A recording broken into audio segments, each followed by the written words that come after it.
जिरह गए थे, और उनकी जिरह सुनने के बाद जज जो है वो फैसला करता है। क्यों सर, ऐसा ही है ना?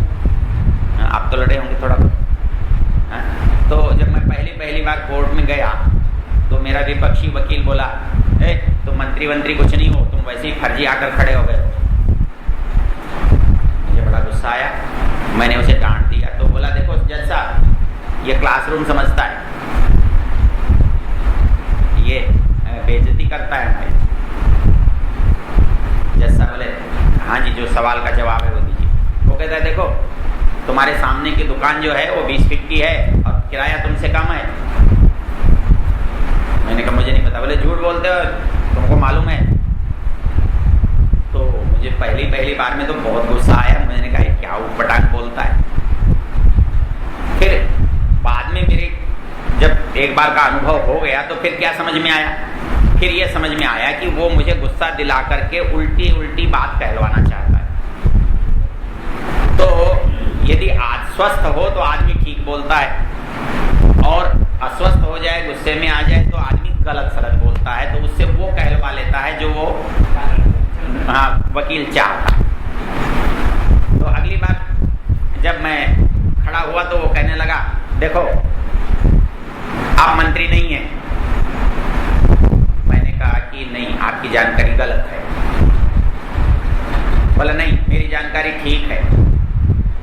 मैंने कहा कि आप रिकॉर्ड देख लें, देखो आपकी वो दुकान जो है वो आपकी नहीं है। नहीं, वो दुकान हमारी ही है। नहीं है, आपकी नहीं, आप झूठ बोलते हैं। मैंने कहा नहीं, मैं सच बोलता हूँ।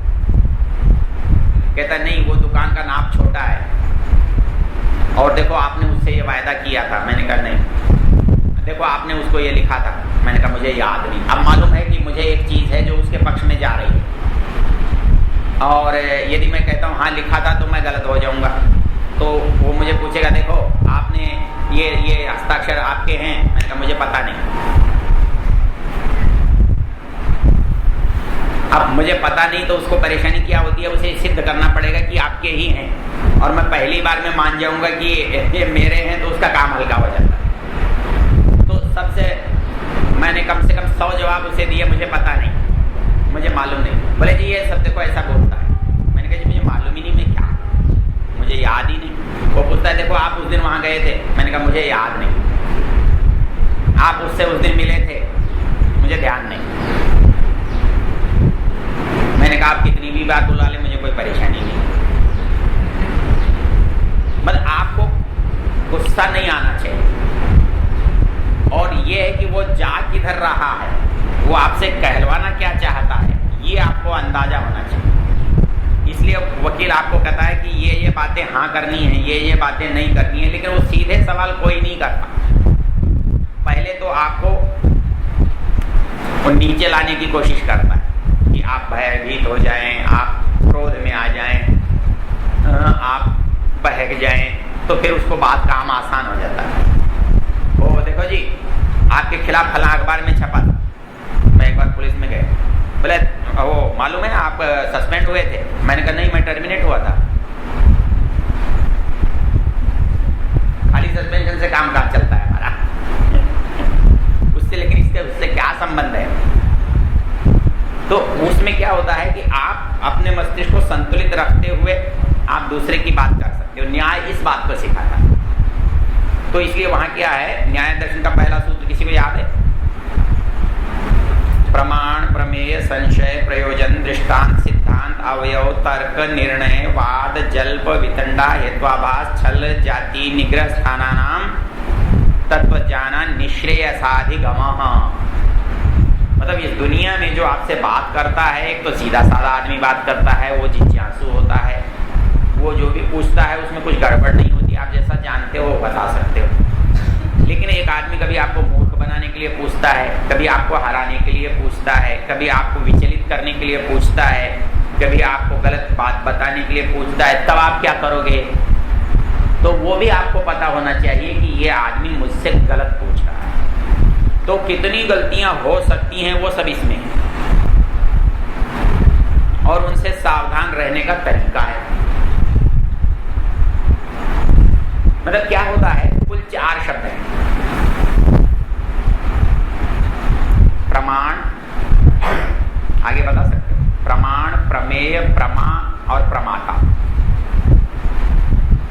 कहते हैं ज्ञान। प्रमा का अर्थ होता है ज्ञान, और प्रमाण कहते हैं ज्ञान के साधन को, ज्ञान को जिससे प्राप्त किया जाए। तो प्रमा प्रमाण, प्रमेय होता है जो जाना जाए, जिसको जाना जाना है वो है प्रमेय, और प्रमाता होता है जानने वाला। प्रमाण ज्ञान, प्रमाण ज्ञान का साधन, प्रमाता जानने वाला, और प्रमेय जानने योग्य वस्तु। सारा इस पर टिका है। तो प्रमाण प्रमेय, अब उसमें झगड़ा क्या होता है कि ज्ञान में गड़बड़ कहाँ आती है? अरे वो धूल है, वो कहता है नहीं नहीं धुआं है, वो कहता है कि धूल है कि धुआं है, आदमी है कि कुछ और है, ये देवदत्त है कि रामलाल है। ये जब संशय, ये ज्ञान में क्या है? संशय। तो कहता है ये संशय वाला ज्ञान ज्ञान नहीं कहलाता। तो ज्ञान कैसा होना चाहिए? निस्संशय। तो जहां प्रमाण को सिद्ध करता है ना, तो प्रत्यक्ष की जब परिभाषा करता है तो पता है वहां इस बात को कहता है क्या होता है? प्रत्यक्ष का लक्षण क्या करता है? इंद्रियार्थ, आगे इंद्रियार्थ सन्निकर्षोत्पन्नम ज्ञानम अव्यभिचारी व्यवसायात्मकम प्रत्यक्षम। मतलब आप जो देख रहे हो वो देखने के बाद भी गलत हो सकता है। कब? यदि उसमें कोई संदेह हो, उसमें कोई आपकी बुद्धि का विभ्रम हो या स्पष्टता न हो, तो ज्ञान होना चाहिए इंद्रिय और अर्थ में सन्निकर्ष हो, मतलब इंद्रिय और अर्थ में वस्तु में निकटता हो, मतलब खुद अपनी आंखों से देख रहा है। अव्यपदेश्यम, केवल शब्दों वाला न हो, अव्यभिचारी, जो विरोध नष्ट न हो जाए, आपकी बात कट न जाए, निश्चयात्मक हो, संदेह वाला न हो, वो ज्ञान होता है प्रत्यक्ष। अच्छा कहें, इस बात को लंबा नहीं चला। तो वहां पर इसी तरह के छल, जाति, निग्रह स्थान, वितंडा। वितंडा का मतलब होता है मेरा तो कोई पक्ष है नहीं और दूसरे के मैं मानता नहीं। बहस कर रहा है, आप क्या मानते हो? बोले मैं तो कुछ भी नहीं मानता। फिर आप बोल क्यों रहे हो? बोले तुम मानते हो गलत है और मेरा कुछ है नहीं। ये वितंडा है, मतलब किसी बात को बिगाड़ने के लिए। छल, उसने कहा तो कुछ है लेकिन उसका मतलब कुछ निकाल लेना। नव कंबलोयम मानव का, कोई नया कंबल ओढ़ के बच्चा जा रहा था, दूसरे ने कहा नव कंबलोयम मानव का, इस बच्चे के पास नया कंबल है। दूसरे कहता है एक ही वस्ती, तुम 9 बता रहे हो, यहाँ तो एक ही है। ये छल, मतलब कहना कुछ है और कुछ निकाल, ऐसे बहुत सारे उदाहरण हो सकते हैं। और निग्रह स्थान में वो होता है कि अपनी बात अपने आप ही काट दो, तो और उसमें गड़बड़ हो जाए, निग्रह स्थान में फंस जाता है आदमी। मतलब प्रतिज्ञा कुछ की थी और उल्टा बोलने लग गया, तो वो निग्रह स्थान में आ जाता है। निग्रह कहते हैं पकड़। और हेत्वाभास, हेत्वाभास मतलब होता है हेतु तो ना हो, हेतु जैसा लगता हो, वास्तव में एक कारण ना हो, वास्तव में उसकी कोई तर्क ना हो, यूं ही तर्काभास। तो ये सब जानने पर आदमी किसी वस्तु की स्थिति तक पहुंचता है। ये न्याय का विषय। वैशेषिक का विषय होता है सृष्टि बन गई, प्रकृति से सृष्टि बन गई, लेकिन अभी प्रत्यक्ष नहीं। तो वो जो प्रत्यक्ष होने की प्रक्रिया है ना, वो कैसे होती है? अणु परमाणु से ऊपर के, वो कैसे बनता है? वो विशेष नाम का जो पदार्थ है उसके द्वारा बनता है, इसलिए उसका नाम वैशेषिक। तो न्याय वैशेषिक एक, उसके बाद सांख्य और योग। सांख्य मतलब संख्या, संख्या का मतलब क्या होता है कि हर चीज को अलग अलग समझना।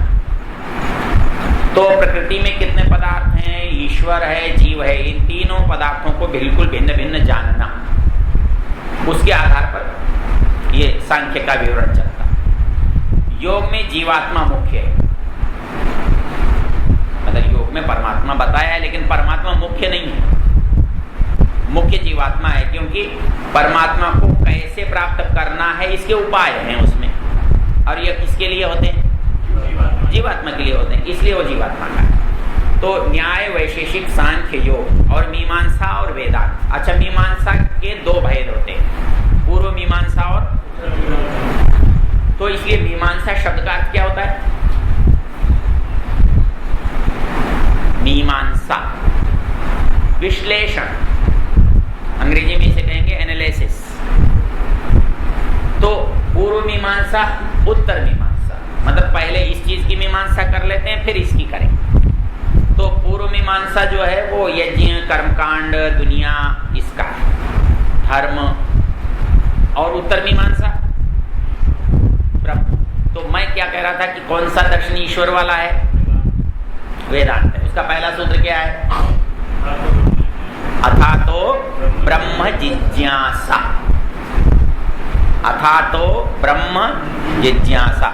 और पूर्व मीमांसा का पहला सूत्र है अथा तो धर्म जिज्ञासा। धर्म क्या है ये बताया है पूर्व मीमांसा में, और ब्रह्म क्या है ये बताया है उत्तर मीमांसा में, वेदांत में। तो ये भूमिका किसके लिए बनाई? उपनिषद के लिए। तो ये कहता है कि आपको याद हो, यदि पढ़ा है वेदांत? नहीं। हाँ, तो उसमें बहुत ही आसान है। अब मुश्किल क्या है? आप तीन पदार्थ मानते हो। कितने मानते हो? तीन, ईश्वर, जीव और प्रकृति। और तीन में से आपको कितनों का मालूम है? तो तीन में से तो काफी मालूम है ना, तीन में से दो तो काफी हो जाते हैं, एक ही तो नहीं मालूम, और एक को ढूंढना क्या मुश्किल। तो वो ये कहता है कि जब कोई चीज हमारे सामने है नहीं तो हम उसकी खोज करते हैं जो नहीं है, जो है वो तो हमने जान लिए, तो तीसरे को ढूंढना है। कैसे ढूंढें? तो बहुत ही आसान तरीका है दुनिया में।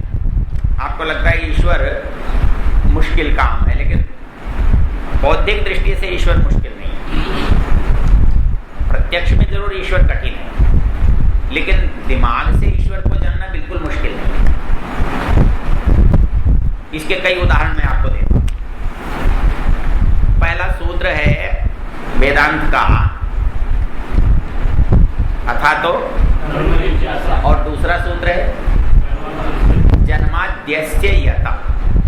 मतलब सवाल उठाया कि ब्रह्म को जानना है, तो उसने कहा ये उपाय है। क्या उपाय है? जन्माद्यस्य यथा। अब इस सूत्र को समझना है। होता क्या है कि हम देखते हैं कि ये काम जो है ना किसी का किया हुआ होता है। जैसे ये तो लोहे का है, ये लकड़ी की मेज है, इसको किसने बनाया? बढ़ई ने बनाया। अब इसके बनाने वाले देखो कितनी तरह के होते हैं। ये जो मालिक है ना वो कहता है ये मेज मैंने बनवाई, बढ़ई कहता मैंने बनाई है। अच्छा, बढ़ई ने बनाई है, हमने मान ली। तो लेकिन ये बनी किससे है? लकड़ी से। तो लकड़ी किसने बनाई? बढ़ई ने बनाई। लकड़ी तो बढ़ई ने बनाई। तो लकड़ी बनी पेड़ से। तो पेड़ किसने बनाया?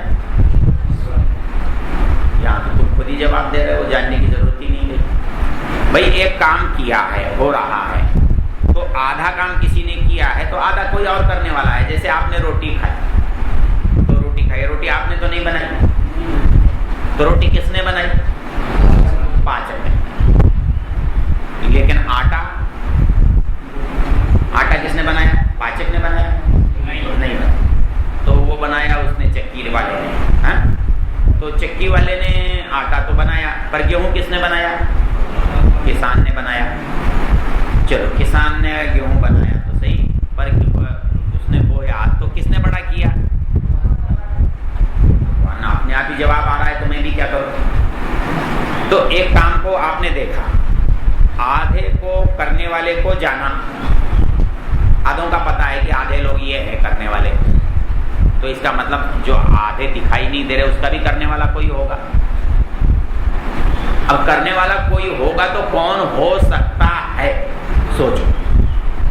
तो ये पेड़ हमने बीज बो सकते हैं, हम पानी दे सकते हैं, हम इसकी रखवाली कर सकते हैं, लेकिन कभी कभी सब कुछ करने पर भी पेड़ नहीं बचता या नहीं उगता, फिर तो हमारे हाथ में। आदमी संतान चाहता है, शादी करता है, शादी करने भर से सब संतान नहीं होती। शादी किए तो 20 साल हो गए, संतान हुई ही नहीं। तो ये थोड़ी है कि हमारे ही हाथ में है कि हम माता पिता खुद बन जाएंगे, लेकिन कोई बनाएगा तो बने नहीं तो नहीं बनेंगे। तो हमारा योगदान कितना है, तो फिर बचा हुआ योगदान किसका है, यो सवाल का जवाब निकलता है। उदाहरण बहुत आसान, जब कहीं व्याख्यान देना होता है तो मैं इस प्रकरण को उठाता हूं। मैं उसको ये पूछता हूं कि सबसे मुख्य आदमी अपने को समझता है, मैं, ठीक है सर। मकान मैं अपनी मर्जी का बनाता हूं, कपड़े मैं अपनी मर्जी के पहनता हूं, गाड़ी मैं अपनी मर्जी की खरीदता हूं, जहां मेरी मर्जी होती है मैं वहां जाता हूं। तो सब कुछ मेरे अनुरूप होता है ना, मैं जैसा चाहता हूं वैसा होता है, क्योंकि मैं सबसे मुख्य हूं। मेरा प्रश्न है आपसे, आपके जन्म के बारे में आपकी राय क्या है? आपका जन्म आपकी मर्जी से हुआ है, फिर मैं क्या, फिर क्या मैं, फिर मैं क्या चीज? मैं ऐसे ही मकान बनाऊंगा, मैं ऐसे ही रहूंगा, मैं इसी गाड़ी में जाऊंगा, मैं यहीं सोऊंगा, मैं यहीं बैठूंगा, मैं यहीं खाऊंगा, कुछ भी मेरे बिना नहीं है। और मेरा जन्म ही मेरे बिना है। बताओ फिर मैं क्या, फिर मैं क्या? अब इसमें कितने प्रश्न उठकर खड़े होते हैं। एक प्रश्न ये होता है कि मैंने माता पिता चुने क्या? चुने किसी ने? फिर मैं क्या हुआ? मेरा अस्तित्व क्या? मुझे चुनाव का अधिकार ही नहीं, मतलब मेरे बारे में मुझे चुनाव का अधिकार नहीं। बाकी दुनिया में तो सब कुछ मैं अपने लिए चुनता हूं, लेकिन मैं अपने स्वयं के बारे में जब चुनाव करने की बात आती है तो मुझे पता नहीं। अच्छा चलो, माता पिता ने हमें चुना क्या? चुना होगा ये ठीक है, ये थोड़ा सा गोरा है, ये थोड़ा सा ठीक है, ये थोड़ा सा अकल वाला है, इसको रख लेते हैं, बाकी को छोड़ देते हैं। जैसे सब्जी खरीदने जाते हैं, ऐसा होता है। होता क्या है, माँ बाप है, लंगड़ा है, लूला है, तो कुछ अपंग है, कुछ बुद्धिहीन है, पैदा हो गया है, तो जैसा पैदा हो गया उसी को अपना समझते, ऐसा है ना। मतलब उसी को अपना समझते हैं, उसी से प्रेम करते हैं, उसी से मोह करते हैं, उसी की सेवा करते हैं, उसी को चाहते हैं। वो ये नहीं देखते हमने तो अच्छा मांगा था, ये खराब दिया। जैसे हम चीज़ तो लाएं और हमें अच्छी नहीं मिली तो हम वापस फेंक, चल दूसरी दे। यहाँ तो ऐसा नहीं होता। यहाँ तो जो दिया, जैसा दिया वैसा ही मंजूर करना पड़ता है। वही अपना लगता है, वही अच्छा लगता है, वही प्रिय लगता है। तो मैंने माता पिता नहीं चुने, माता पिता ने मुझे नहीं चुना, जबरदस्ती के थोपे हुए हैं। चुनाव करना पड़ता तो हो सकता है बहुत सारे लोग ये कहते हैं जी हम आज वाले माता पिता तो नहीं चुनते, हाँ कहीं अमेरिका में जाते, ये तो गरीब हैं, इनके पास रहने में कोई फायदा नहीं।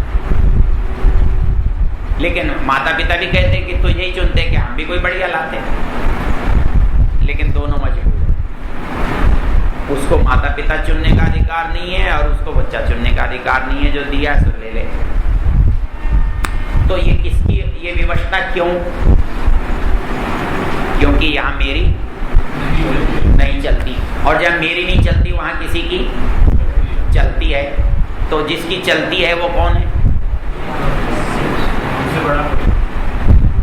मैं जहाँ मेरी नहीं चलती और किसी दूसरे की चलती है तो वो दूसरा कौन है? जवाब तो ऐसे ही आता है ना। अच्छा कल्पना करो कि आप कहते हो मैं इस महीने में पैदा हुआ, आपकी मर्जी से पैदा हुए इस महीने में, किसी भी महीने में किसी भी साल में पैदा हो सकते थे, आपका तो उसमें कुछ भी नहीं। तो समय मेरा नहीं, माता पिता मेरे, स्थान तो आपकी मर्जी से होगा कि होशंगाबाद में पैदा होना है, वो भी नहीं।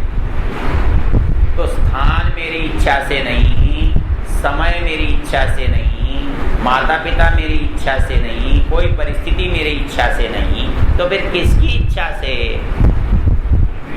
तो जिसकी इच्छा से, जन्माद्यस्य यतः,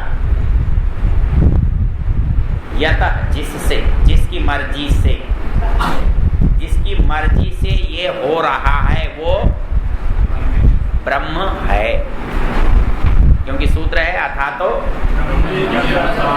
और वो अगला सूत्र है जन्माद्य से, ये सब किस से, जिससे ये हो रहा है, जन्म आदि, जन्म आदि, जन्म आदि तो जन्म एक चीज है, उसके बाद जो कुछ हो रहा है वो सब उसी की मर्जी से, तो हमारा कुछ भी यहाँ नहीं हो रहा है। दूसरी बात क्या है, चलो हम जिंदा हो गए, पैदा हो गए, कोई बात नहीं, यहाँ से तो हमारी चलनी चाहिए, चल रही है क्या? हमारे अनुकूल संतान नहीं होती, हमारे अनुकूल जीवन नहीं होता, हमारे अनुकूल विद्या नहीं होती, हमारे अनुकूल धन नहीं होता, हमारे अनुकूल पड़ोसी नहीं होता, हमारे अनुकूल कुछ और साधन नहीं होते, हमारे अनुकूल अवसर नहीं होता। बड़ी मजबूरी है इस दुनिया में। तो जीवन भी हमारे हाथ में पूर्ण रूप से कुछ है, बस थोड़ा सा है, ज्यादा नहीं। थोड़ा हाथ में है, ज्यादा हमारे हाथ में नहीं। बहुत प्रयत्न करते हैं, नहीं होता। हाँ, दूसरे को देखते हैं बिना प्रयत्न किए ही मिल रहा है, तो लगता है हमारे हाथ की बात नहीं। अच्छा चलो, मैं कभी कभी पूछा करता, मैंने कहा पंडित जी पैदा होने के बाद तो मुहूर्त निकाल लेते हो, चलो अब पैदा हो ही गए हैं तो एक मुहूर्त और निकाल दो। कौन सा? मरने का। पंडित जी को मुहूर्त निकालने का बड़ा शौक है ना, तो मरने का मुहूर्त निकाल दें, अपना निकाल दें, हमारा निकाल दें, घर वालों का निकाल दें, किसी का तो निकाल दें, निकाल ले। तो किसके हाथ में है मरना? हमारे हाथ में। मतलब मरना मुझे है, मेरे हाथ में नहीं है। क्या विचित्र बात है। मतलब सब कुछ मैं पर टिका हुआ है इस दुनिया में। आदमी जो कुछ करता है मैं करके समझ के करता है, और उसका जो अपना अत्यंत निजी काम है ना, निजी, वो उसके हाथ में नहीं है। मैं इस लड़की से शादी नहीं करूंगा, मैं इससे करूंगा, मैं इस घर में नहीं रहूंगा, मैं इस घर में रहूंगा, मैं ये सर्विस नहीं करूंगा, मैं ये करूंगा क्योंकि मेरी मर्जी। तो भले आदमी मरेगा कब? इसमें भी तेरी मर्जी है? नहीं। तो जन्म जीवन मृत्यु जिसके हाथ में है उसे ब्रह्म कहते हैं। समझने में तो मुश्किल नहीं लगता मुझे। इसको बड़े रूप में देखो, ये संसार हमने बनाया नहीं, हम सब मिलकर बना सकते थे नहीं। मान लो पुरखे जिंदा भी रह जाते तो वो भी कुछ जोर लगा लेते तो बना लेते। तो ये संसार हमने बनाया नहीं, तो हम चला रहे हैं नहीं। ये नष्ट होगा तो हम करेंगे नहीं। तो जो इसको उत्पन्न कर रहा है, जो इसको चला रहा है, जो इसको समाप्त करेगा, उसका नाम क्या मुश्किल है? और क्या करता है ईश्वर, और बताओ भाई। जन्म जीवन मृत्यु, संसार की उत्पत्ति स्थिति प्रलय, और क्या करता है? ज्ञान और कर्मों का फल। वो दोनों एक दूसरे से जुड़े हुए हैं। ज्ञान नहीं देगा तो कर्म का फल देने का अधिकारी नहीं है। क्यों? कानून बनाया ही नहीं, तो कानून तोड़ने का दंड कैसे दे सकता है? और कानून बनाया है तो तोड़ने का दंड देता है। तो कानून बनाने वाला होना चाहिए, कानून होना चाहिए। तो वो कानून कहाँ मिलेगा प्रकृति में? तो ज्ञान ईश्वर देगा। क्यों देगा ईश्वर ज्ञान? बता सकते हो? ज्ञान कितनी तरह का होता है?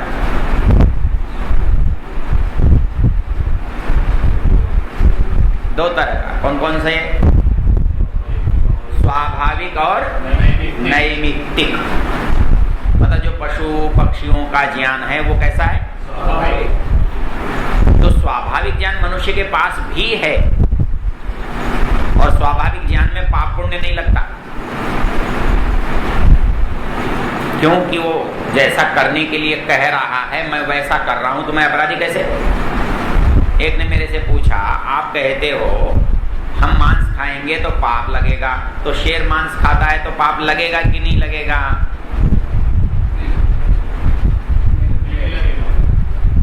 पाप उसे लगता है जिसके पास विकल्प है। पाप का मतलब होता है घटिया विकल्प चुनना। और क्या नंबर कम कब आएंगे? दो सवाल थे, एक करना था। कौन से में नंबर कम आएंगे? जो बढ़िया नहीं किया। बढ़िया कर देता तो अच्छे आ जाते। तो वैसे ही मनुष्य को पाप इसलिए लगता है इसके पास विकल्प हैं, और जो अच्छे विकल्प का, बेहतर विकल्प का चुनाव करता है वो पुण्य है, और जो घटिया विकल्प चुनता है वो पाप है। और जिसको विकल्प दिए ही नहीं उसको पाप और पुण्य लगेगा कैसे? उसे कौन फेल कर देगा? परीक्षा तो ली नहीं, फेल कैसे कर देगा? वो नहीं कर सकता। तो इसलिए ज्ञान देना और उसके अनुसार हमारे से कर्म करवाना, और गलत करने पर उसका दंड देना, और अच्छा करने पर उसका पुरस्कार देना, ये किसके काम है?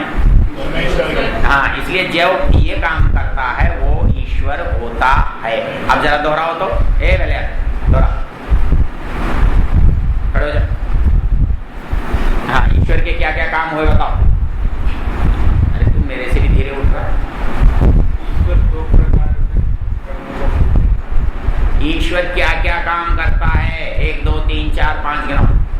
सृष्टि बनाना, सृष्टि बनाता है, सृष्टि चलाता है, प्रलय करता है, वेद का ज्ञान देना, वेद का ज्ञान देता है, आगे और कर्मों का फल देना, कर्मों का फल देता है। तो जन्म जीवन मृत्यु, ज्ञान और कर्मों का फल, ये किसके काम है? परमेश्वर के काम। अब इसमें एक और बात है, क्योंकि ज्ञान जो है वो दो तरह का है। कितना? दो तरह का। कौन कौन से?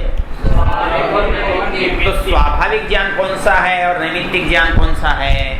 स्वाभाविक ज्ञान पशु पक्षियों में। हाँ, इस पर एक सुंदर सा श्लोक है भर्तृहरि का, बोलो तो।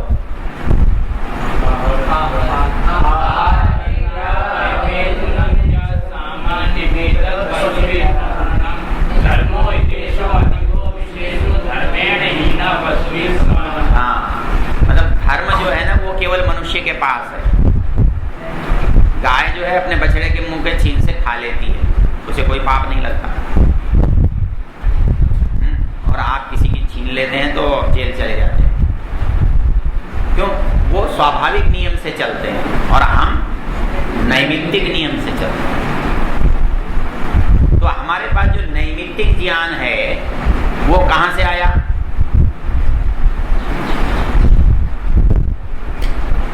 हाँ जी, नैमित्तिक इसे कहते क्यों हैं? निमित्त कहते हैं। निमित्त किसे कहते हैं? कारण। मतलब एक व्यक्ति संस्कृत जानता है क्योंकि वो संस्कृत पढ़ा है, एक व्यक्ति साइंस जानता है क्योंकि साइंस पढ़ा है, एक व्यक्ति भूगोल जानता है क्योंकि भूगोल पढ़ा है। अर्थात जिसके पास जैसा निमित्त था उसके पास वैसा ज्ञान। एक अंग्रेजी जानता है, एक उर्दू जानता है, एक जर्मन जानता है, एक फ्रांसीसी जानता है, फ्रेंच जानता है। ये सब अंतर क्या है? नैमित्तिक। जैसा निमित्त है वैसा। तो आप एक बात बताओ कि वेद कैसा ज्ञान हुआ?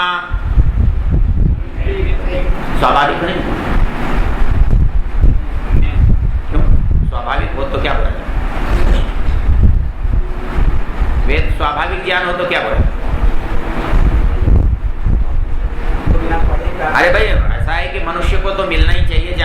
मिला तो क्या? कोई बिना के जन्म से स्वाभाविक मतलब होता है जन्म से। जन्म से भगवान ने हमको दिया है, भूख है, प्यास है, गर्मी है, सर्दी है, संतान है, सुख दुख आदि ये सब अनुभव हैं। ये कैसे हैं? स्वाभाविक है। मनुष्य पशु में बराबर होते हैं। लेकिन ये मकान बनाना जो है ये कैसा ज्ञान है? ये निमित्त के बिना नहीं आ सकता। यदि बिना निमित्त के आता तो हम भी बना लेते, राजमिस्त्री को बुलाने की क्या जरूरत है? कुर्ता हम पहनते हैं लेकिन सिलना आता है? क्योंकि निमित्त है, निमित्त नहीं है हमारे पास। अगले ने कुर्ता सिला है पर उसे कपड़ा बुनना आता है? नहीं आता। कपड़ा बुनता है लेकिन उसने सूत बनाना आता है? नहीं आता। सूत बनाता है लेकिन उसे कपास बोनी आती है? नहीं आती। कपास बोता है लेकिन उगाना आता है? तो ये सब क्या है? नैमित्तिक है, निमित्त के बिना पैदा नहीं हो। तो इसलिए मनुष्य का जितना ज्ञान है वो सब कैसा है?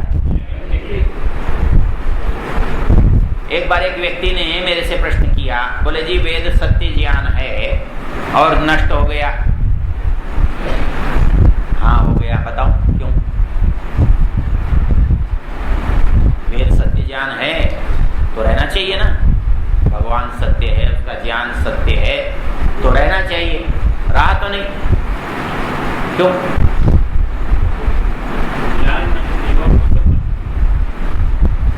ये उत्तर नहीं है इसका।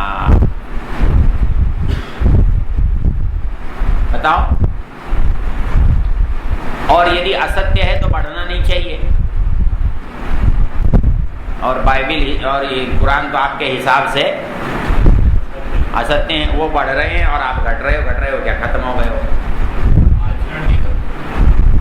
दूसरे शब्द बोलो इसको, ठीक शब्द बोलो। अरे भाई नैमित्तिक है ना, बढ़ाओगे तो बढ़ेगा, नहीं बढ़ाओगे तो घट जाएगा। आप पढ़ाओगे तो बच्चे पढ़ जाएंगे और नहीं पढ़ाओगे तो अनपढ़ हो जाएंगे। मतलब एक पढ़े लिखे माँ बाप की संतान पढ़ी लिखी पैदा होती है क्या? नहीं। घर में एक भाई को पढ़ा दो तो बाकी पढ़ जाएंगे क्या? नहीं। क्योंकि ये नैमित्तिक है। हर एक को तभी प्राप्त होगा जब उसका निमित्त उसे प्राप्त हो। आई बात समझ? तो वेद सच और झूठ होने से जिंदा नहीं रहने वाले, जिंदा रहेंगे पुरुषार्थ से। मतलब बाइबिल इस कुरान गलत है इसलिए मरनी नहीं है, उसके बनाने बढ़ाने वाले जिंदा हैं इसलिए जिंदा। आपके चलाने वाले मर गए इसलिए मर गया। तो ये निमित्त से बढ़ता है और निमित्त से घटता है। आपने निमित्त घटा दिया, पढ़ना लिखना छोड़ दिया तो घट गया। अब पढ़ना लिखना प्रारंभ कर दोगे, पढ़ने लिखने लग जाओगे तो बढ़ जाएगा। परमेश्वर इसमें क्या करे? परमेश्वर तो ये कहता है पढ़ोगे तो आ जाएगा, नहीं पढ़ोगे तो नहीं आएगा, तुम्हारे हाथ में। ये तुम्हारी स्वतंत्रता है। यहाँ मनुष्य स्वतंत्र है, पढ़े कि न पढ़े। तो जन्माद्यस्य यतः, और उसके बाद सवाल हुआ, अगला सूत्र है शास्त्र योनित्वा। ये जो बात मैंने की उसका झगड़ा कहाँ है? शास्त्र योनित्वा। मतलब दुनिया में जो काम है इसका ज्ञान जहां पर है उन दोनों में संबंध है। जैसे आप कोई कार खरीदते हो तो कार खरीदने वाला आपको एक किताब और साथ देता है कार के बारे में जानकारी। हमको ये मिला, इसके साथ एक किताब भी दी, इसको कैसे चलाना।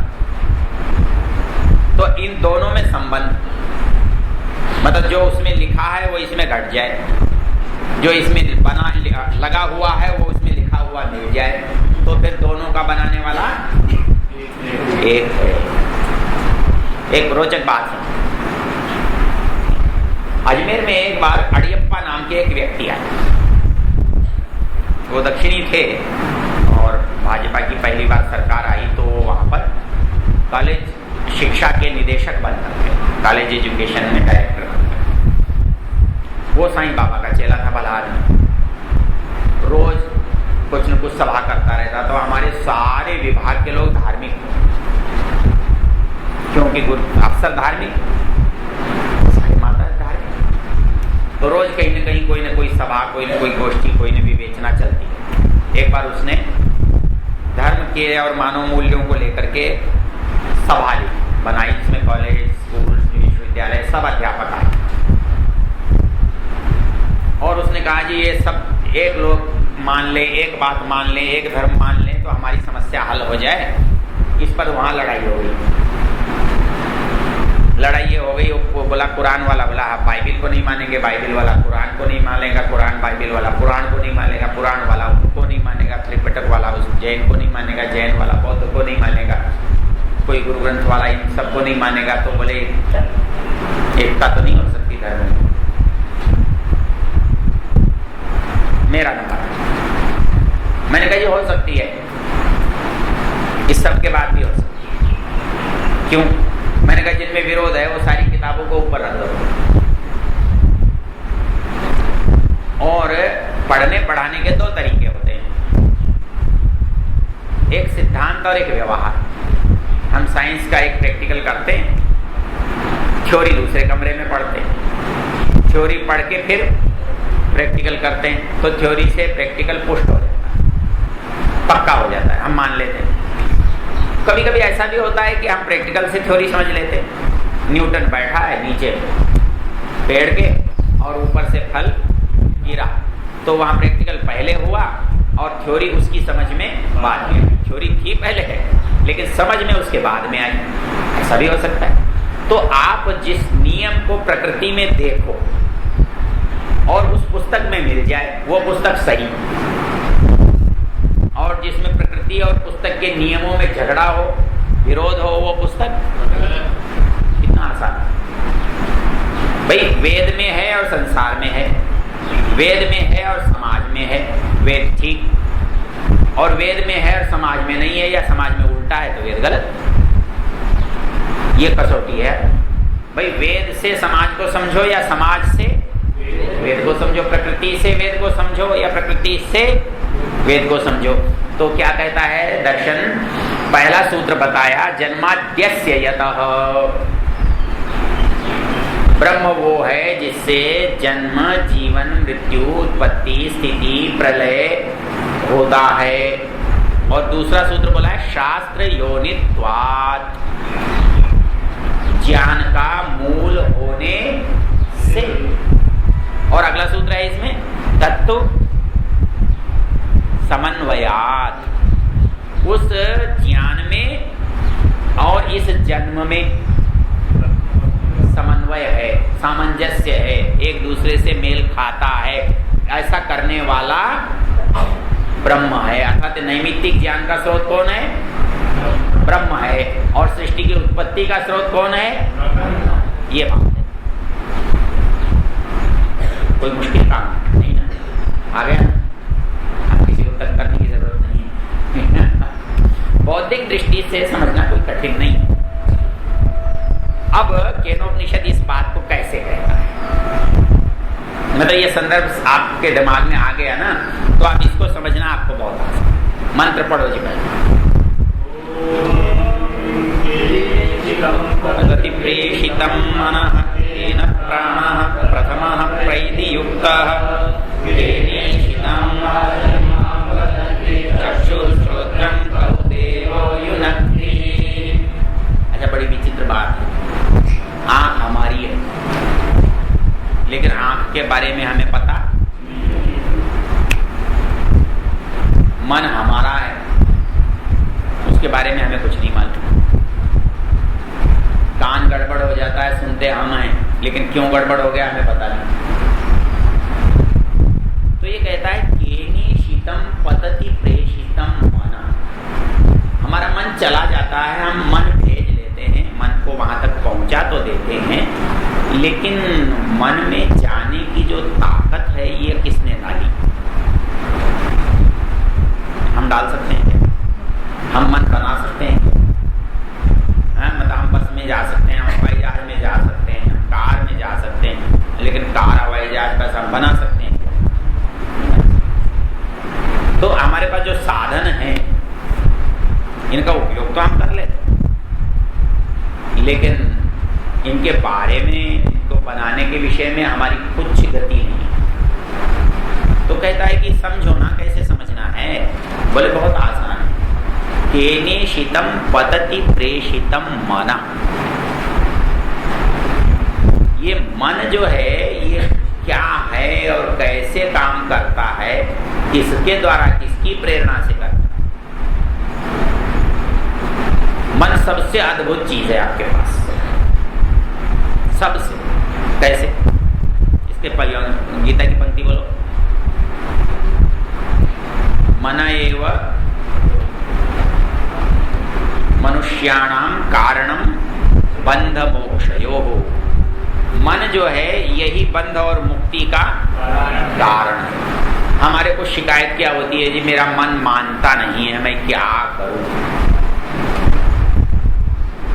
अब प्रश्न ये है कि मन जड़ है या क्या विचार है? ये टेबल मानती नहीं है, ये वाक्य कैसा है? और मन मानता नहीं है, ये वाक्य ठीक है? फिर बोलते क्यों है? मेरा मन नहीं मानता, मेरी वहां जाने का मेरा मन कहता नहीं, इसलिए मैं जाता नहीं। ये मन करने को कहता नहीं, इसलिए मैं करता नहीं। तो मन जो है वो क्या है? जड़ है। और मैं कह रहा हूं कि मेरा मन नहीं मानता, तो ऐसे ही कहने वाली बात है कि मैं पढ़ तो लेता, पढ़ तो मैं लेता, और ये स्कूल ने मुझे अंदर जाने ही नहीं दिया। स्कूल में तो दरवाजे खुले थे, भाई दुनिया जा रही थी, तू भी चला गया। लेकिन ऐसा तो ये कहता है कि आपको यदि जानना है तो जानिए। तो ये कहता है कि केने शीतम पतति, जड़ वस्तु है, वो किसी की प्रेरणा से काम कर रही है। आप प्रेरणा कर नहीं रहे हो तो फिर कौन कर रहा है? किसने उसके अंदर ये सामर्थ्य उत्पन्न किया है? केने शीतम पतति प्रेषितम मना। और उसमें भी सबसे महत्वपूर्ण बात, केन प्राणः प्रथमः प्रैति युक्तः। ये श्वास प्रश्वास जो है ना, मेरे कितना आसान लगता है लेना, लेकिन किसी दमे वाले से पूछो, किसी दमे वाले से पूछो कि श्वास लेना कितना आसान है। हुआ है किसी को? कभी नहीं हुआ। बड़े भाग्यशाली हो। उस दमे वाले को ऐसा लगता है कि अगला प्राण आएगा कि नहीं आएगा। मतलब सांस जो है ना अंदर तक जाता नहीं है, उसको लगता है कैसे अंदर जाए, उसको बड़ा संकट लगता है। जो बहुत आसान चीज है वो बहुत कठिन है वास्तव में। तो ये कहता है प्रथमा के प्राण निकल गए, निकल जाते हैं ना, तो जगह तो बनी हुई है ना, फिर एक बार फूंक दो ना। प्राण क्या है? हवा ही तो है। हवा बाहर निकल रही है, हवा अंदर जा रही है, यही तो श्वास प्रश्वास है। तो श्वास किसी ने लेना बंद कर दिया तो फिर चला लो, नहीं चलता। क्यों भाई?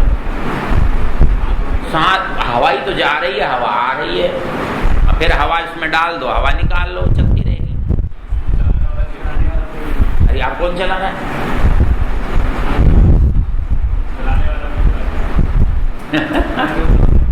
एक बार क्या हुआ, सत्याग्रह के 7वें समोल्लास में, 7वें क्या 11वें में एक प्रकरण बड़ा रोचक। तो वहां हमारे मूर्ति पूजक भाई क्या करते हैं?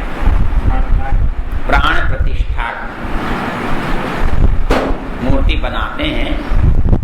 तो मूर्ति बना करके उसमें फिर मंत्र पढ़ के प्राणों की प्रतिष्ठा। अच्छा एक बात बताओ, जब प्राण की प्रतिष्ठा हो गई, जब प्राण नहीं थे तो प्राण के होने के बाद अंतर तो आना चाहिए।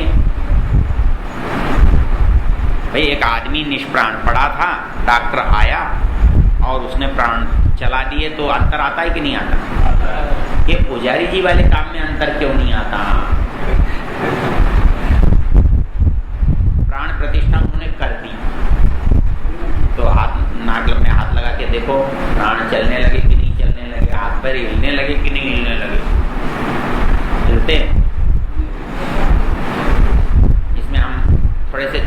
छोटी बात है, बड़ी छोटी लेकिन बड़े मजेदार। हम दोनों एक बार नागपुर जा रहे थे, जयपुर से नागपुर से शायद आगे जा रहे हैं, बिलासपुर जा रहे हैं। जयपुर में दो बुजुर्ग आदमी रिटायर थे, 65-70 के बीच के। वो किसी भारी सी चीज को इधर उधर कर रहे थे। पहले तो तुलवा रहे थे, फिर कुली को उन्होंने पैसे दिए, फिर कुली से सौदा किया, फिर जैसे तैसे लाकर उन्होंने उसको डब्बे में पटका और नीचे सीट के उसको धक्का देकर रख दिया। मैंने पूछा बहुत वजन है क्या? तो उनमें से एक बोला भगवान जी हैं। तो मैंने कहा बड़ा तंग किया आपने इनको। अब तंग बड़ा तंग किया। मैंने कहा कि कहीं पटका उठाया, तोला, नाप तोल किया, भाव ताव किया। तो हमसे बोला तुम नास्तिक हो क्या? मैंने कहा नहीं, आस्तिक तो आप हो। बातचीत करते रहे।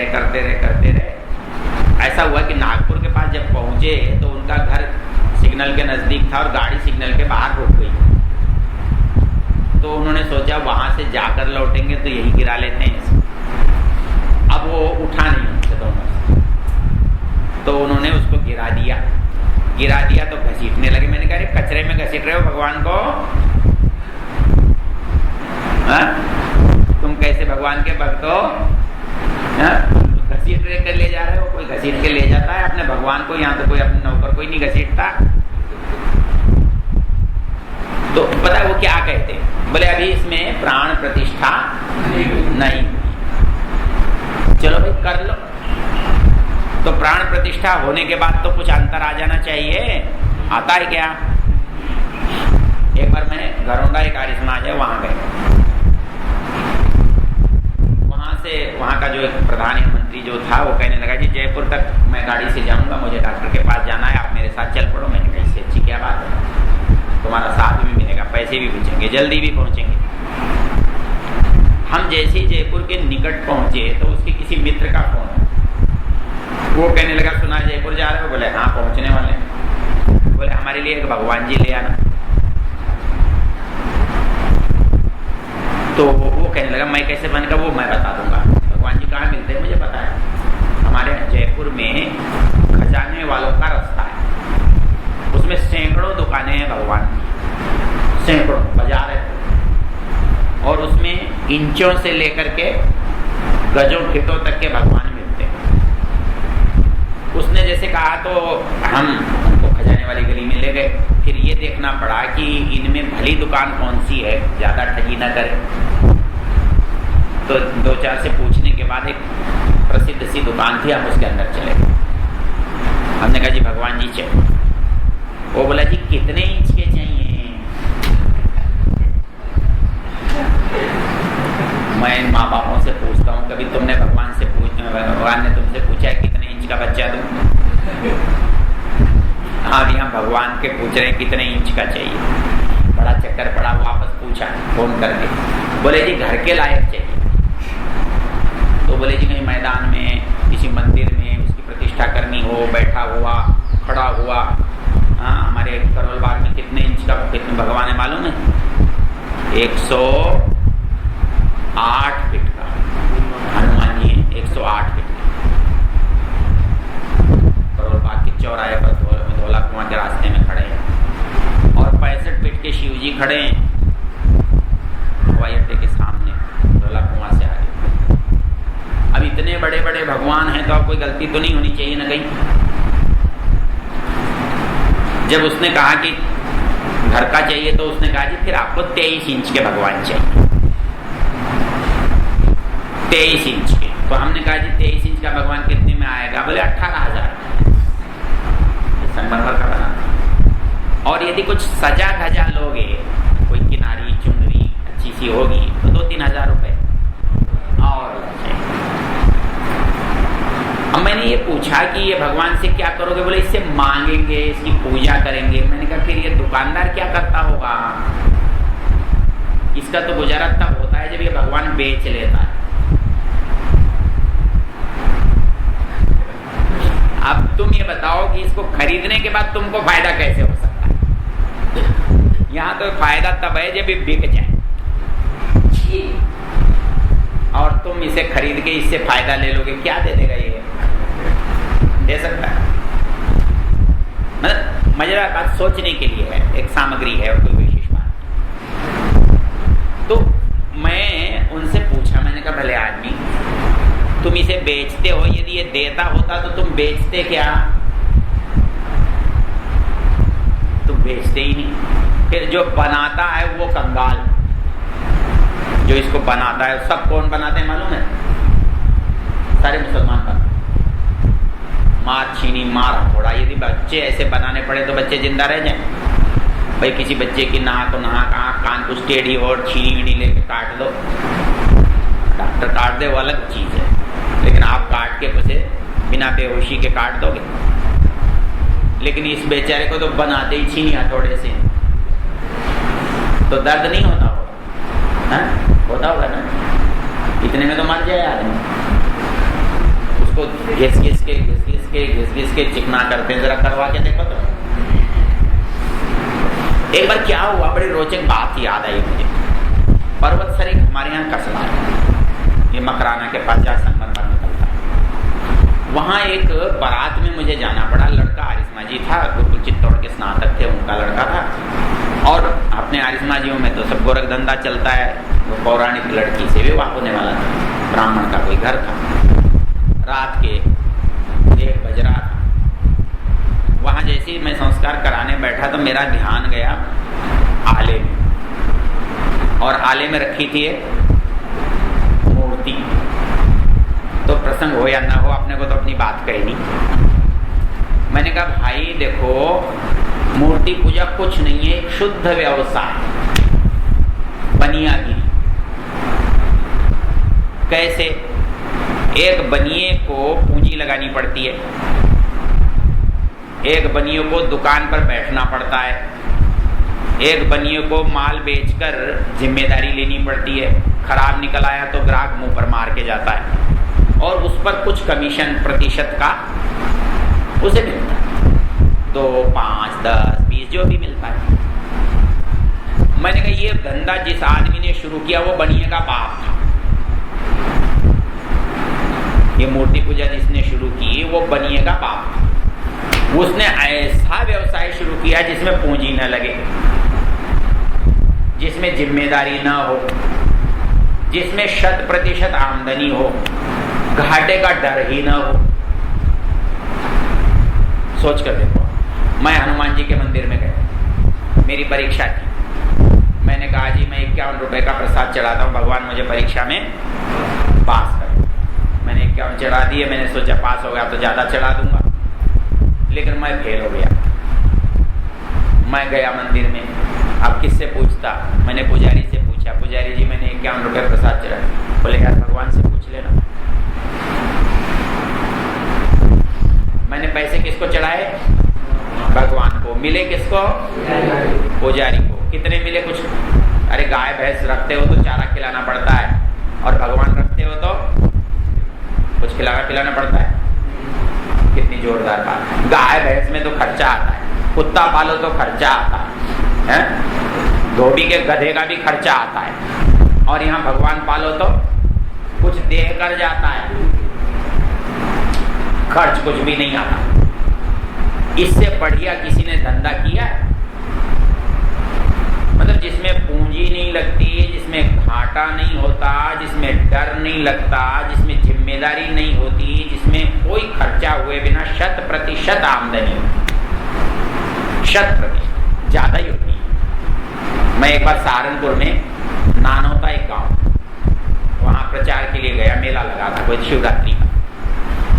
शिवरात्रि पर शिव जी के मंदिर में मेला, और बहुत सारा जिस इलाके में जो चीज होती है वही चढ़ती है। वहां गुड़ चढ़, उस इलाके में गुड़ बहुत होता है, शिवरात्रि के दौरान गुड़ बनता भी है। शाम तक कितना गुड़ चढ़ा मंदिर में? 200 मन। कितना? 5 किलो की वो भेली ले आए और हर कोई चढ़ाए, तो शाम तक 500 मन गुड़ चढ़ गया। लेकिन अब रात को हुई लड़ाई पुजारी में और पंचायत में। पुजारी बोला मैं भगवान का पुजारी हूँ, गुड़ मेरा। और पंचायत बोली तू तो मजदूरी ले और चल यहाँ से, गुड़ हमारा। भगवान क्या करे बीच में? भगवान ने कुछ कहा क्या वहां? कहा होगा भाई क्यों लड़ते हो, मेरा है। नहीं कहा। तो ये बताओ इससे बढ़िया धंधा कुछ होगा? नहीं। अच्छा कह, बाकी बातें फिर करें। तो यहाँ बात समझने की है। समझने की क्या है कि ये जो क्रिया हो रही है वो क्रिया बिना किसी के किए नहीं होती और मेरे करने से हो नहीं रही। मूल बिंदु क्या है कि पहली बार प्राण किसने शुरू किया? झगड़ा पहली बार का है, उसके बाद तो चल रहा। ये टूट जाए तो मैं शुरू नहीं कर सकता और बनने के बाद पहला प्राण मैं नहीं डाल सकता। केन प्राणः प्रथमः प्रैति युक्तः। पहली बार सवाल किसने? क्योंकि पहली बार की बड़ी कीमत होती है। आपके घर में छोटे छोटे बच्चे होते हैं ना, इन माओं से पूछो कि बच्चा चलता तो जिंदगी भर चलता रहेगा, लेकिन पहली बार जब चला होगा तो वो क्या होता है भला? अजी बताया आपको आज हमारा मुन्ना, हाँ पहली बार चला। पहली बार चला इसलिए आगे चल पड़ेगा, और पहली बार नहीं चला तो कैसे चलेगा? तो ये कहता है प्रथमः प्रैति युक्तः। ये पहली बार किसने चलाया? तो केनेशितम पतति प्रेषितम मनः। ये मन किसके द्वारा भेजा जाता है? केन प्राणः प्रथमः प्रैति युक्तः। तो इस प्राण को कौन जो है प्रएति, भली प्रकार जो जा रहा है, पहली बार जा गया है। केन युक्त, किसने लगाया था इस काम में? केनेशिताम वाचमिमाम वदन्ति। जो हम बोल रहे हैं, जो हम कुछ भी बोल रहे हैं, हम जो समझ में आता है ऐसा हम बोलते हैं, उससे पहले हमें कहाँ पता रहता है कि हम क्या बोल रहे हैं। लेकिन हम बोलते चले जाते हैं, अपने आप ही निकलता चला जाता है। कोई ऐसा थोड़ी कि अंदर पट्टी लगी हुई है और हम पढ़ रहे हैं, ऐसा है क्या? आदमी खड़ा होता है बोलने के लिए और बोलने लगता है, बोलता ही चला जाता है। अब उससे पूछो कि तू कहां से बोल रहा है भाई? कहीं लिखा हुआ है? नहीं। तो कहता है केनेशिताम वाचमिमाम वदन्ति। ये जो इंद्रियां हैं, इमाम वाचम केनेशिताम वदन्ति, किसके चाहने से, किसकी प्रेरणा से, किसके इच्छा से ये वाणी बोल रही है? चक्षु श्रोत्रम कौदेवो युनक्ति। आंखों को देखने में कौन लगा रहा है? कानों को सुनने में किसने लगाया है? हम ऐसा कर सकते हैं कि आंख से सुनने लगे, कान से देखने लगे। कान तो हमारी है, आंख भी हमारी है, तो बदल लें तो क्या नुकसान? हमारा ताकत कम है, इस कमरे में लगा लें, हम उस कमरे में लगा लें, हम फोन यहाँ लगा लें, फोन वहाँ लगा लें। कुछ ऐसा नहीं कर सकते हम इसमें? नहीं कर सकते, कुछ नहीं कर सकते। तो कहता है कि ये उत्तर आना चाहिए के न, किसने? तो अंत में उत्तर आएगा उसने, वह। चलिए दूसरा पढ़िए।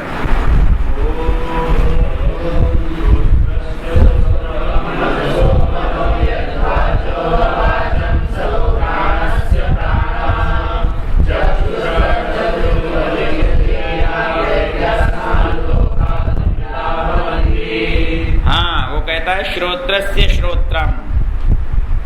ये कान वान कुछ नहीं है, इस कान का भी कान है, अर्थात कान जिसने बनाया है। जो कान बना रहा है वो क्या बिना कान का रहा होगा?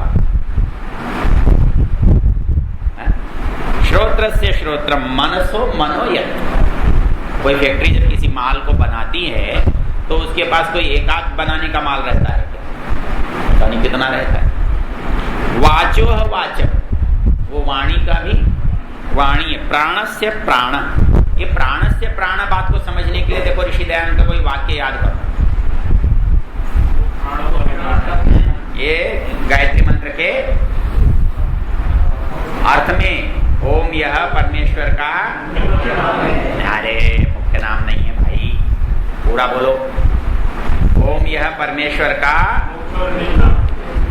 मुख्य निज नाम है, जिस नाम के साथ वो जो प्राणों का भी प्राण, यहां आती है बात। कहता है प्राणों का भी प्राण क्यों कहा? ये प्राण क्या चीज है, उसी पर तो बात चल रही है ना। प्राण क्या, प्राण के बारे में क्या जानते हैं? प्राण आत्मा से प्रकट होता है। परमात्मा से निकलने वाला प्राण इस दुनिया की क्रिया को करता है, और आत्मा से निकलने वाला प्राण इस शरीर की क्रिया को। और प्राण जो है वो आत्मा की छाया की तरह है। जैसे छाया कभी मनुष्य से, वस्तु से अलग होती है क्या? नहीं।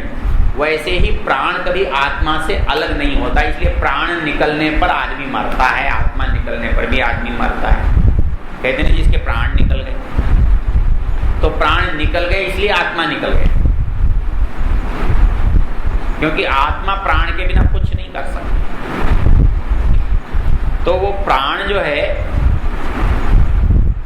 हमारे अंदर निकल कर रहा है, इसको हम मुख्य रूप से तो प्राण कहते हैं। और इसके भेद कितने, वो कठोपनिषद में बड़ी अच्छी चर्चा है वहां करें। तो नाम है उनके प्राण, अपान, समान, व्यान, नाग, कूर्म, कृकल, देवदत्त, धन। इनके स्थान क्या क्या है?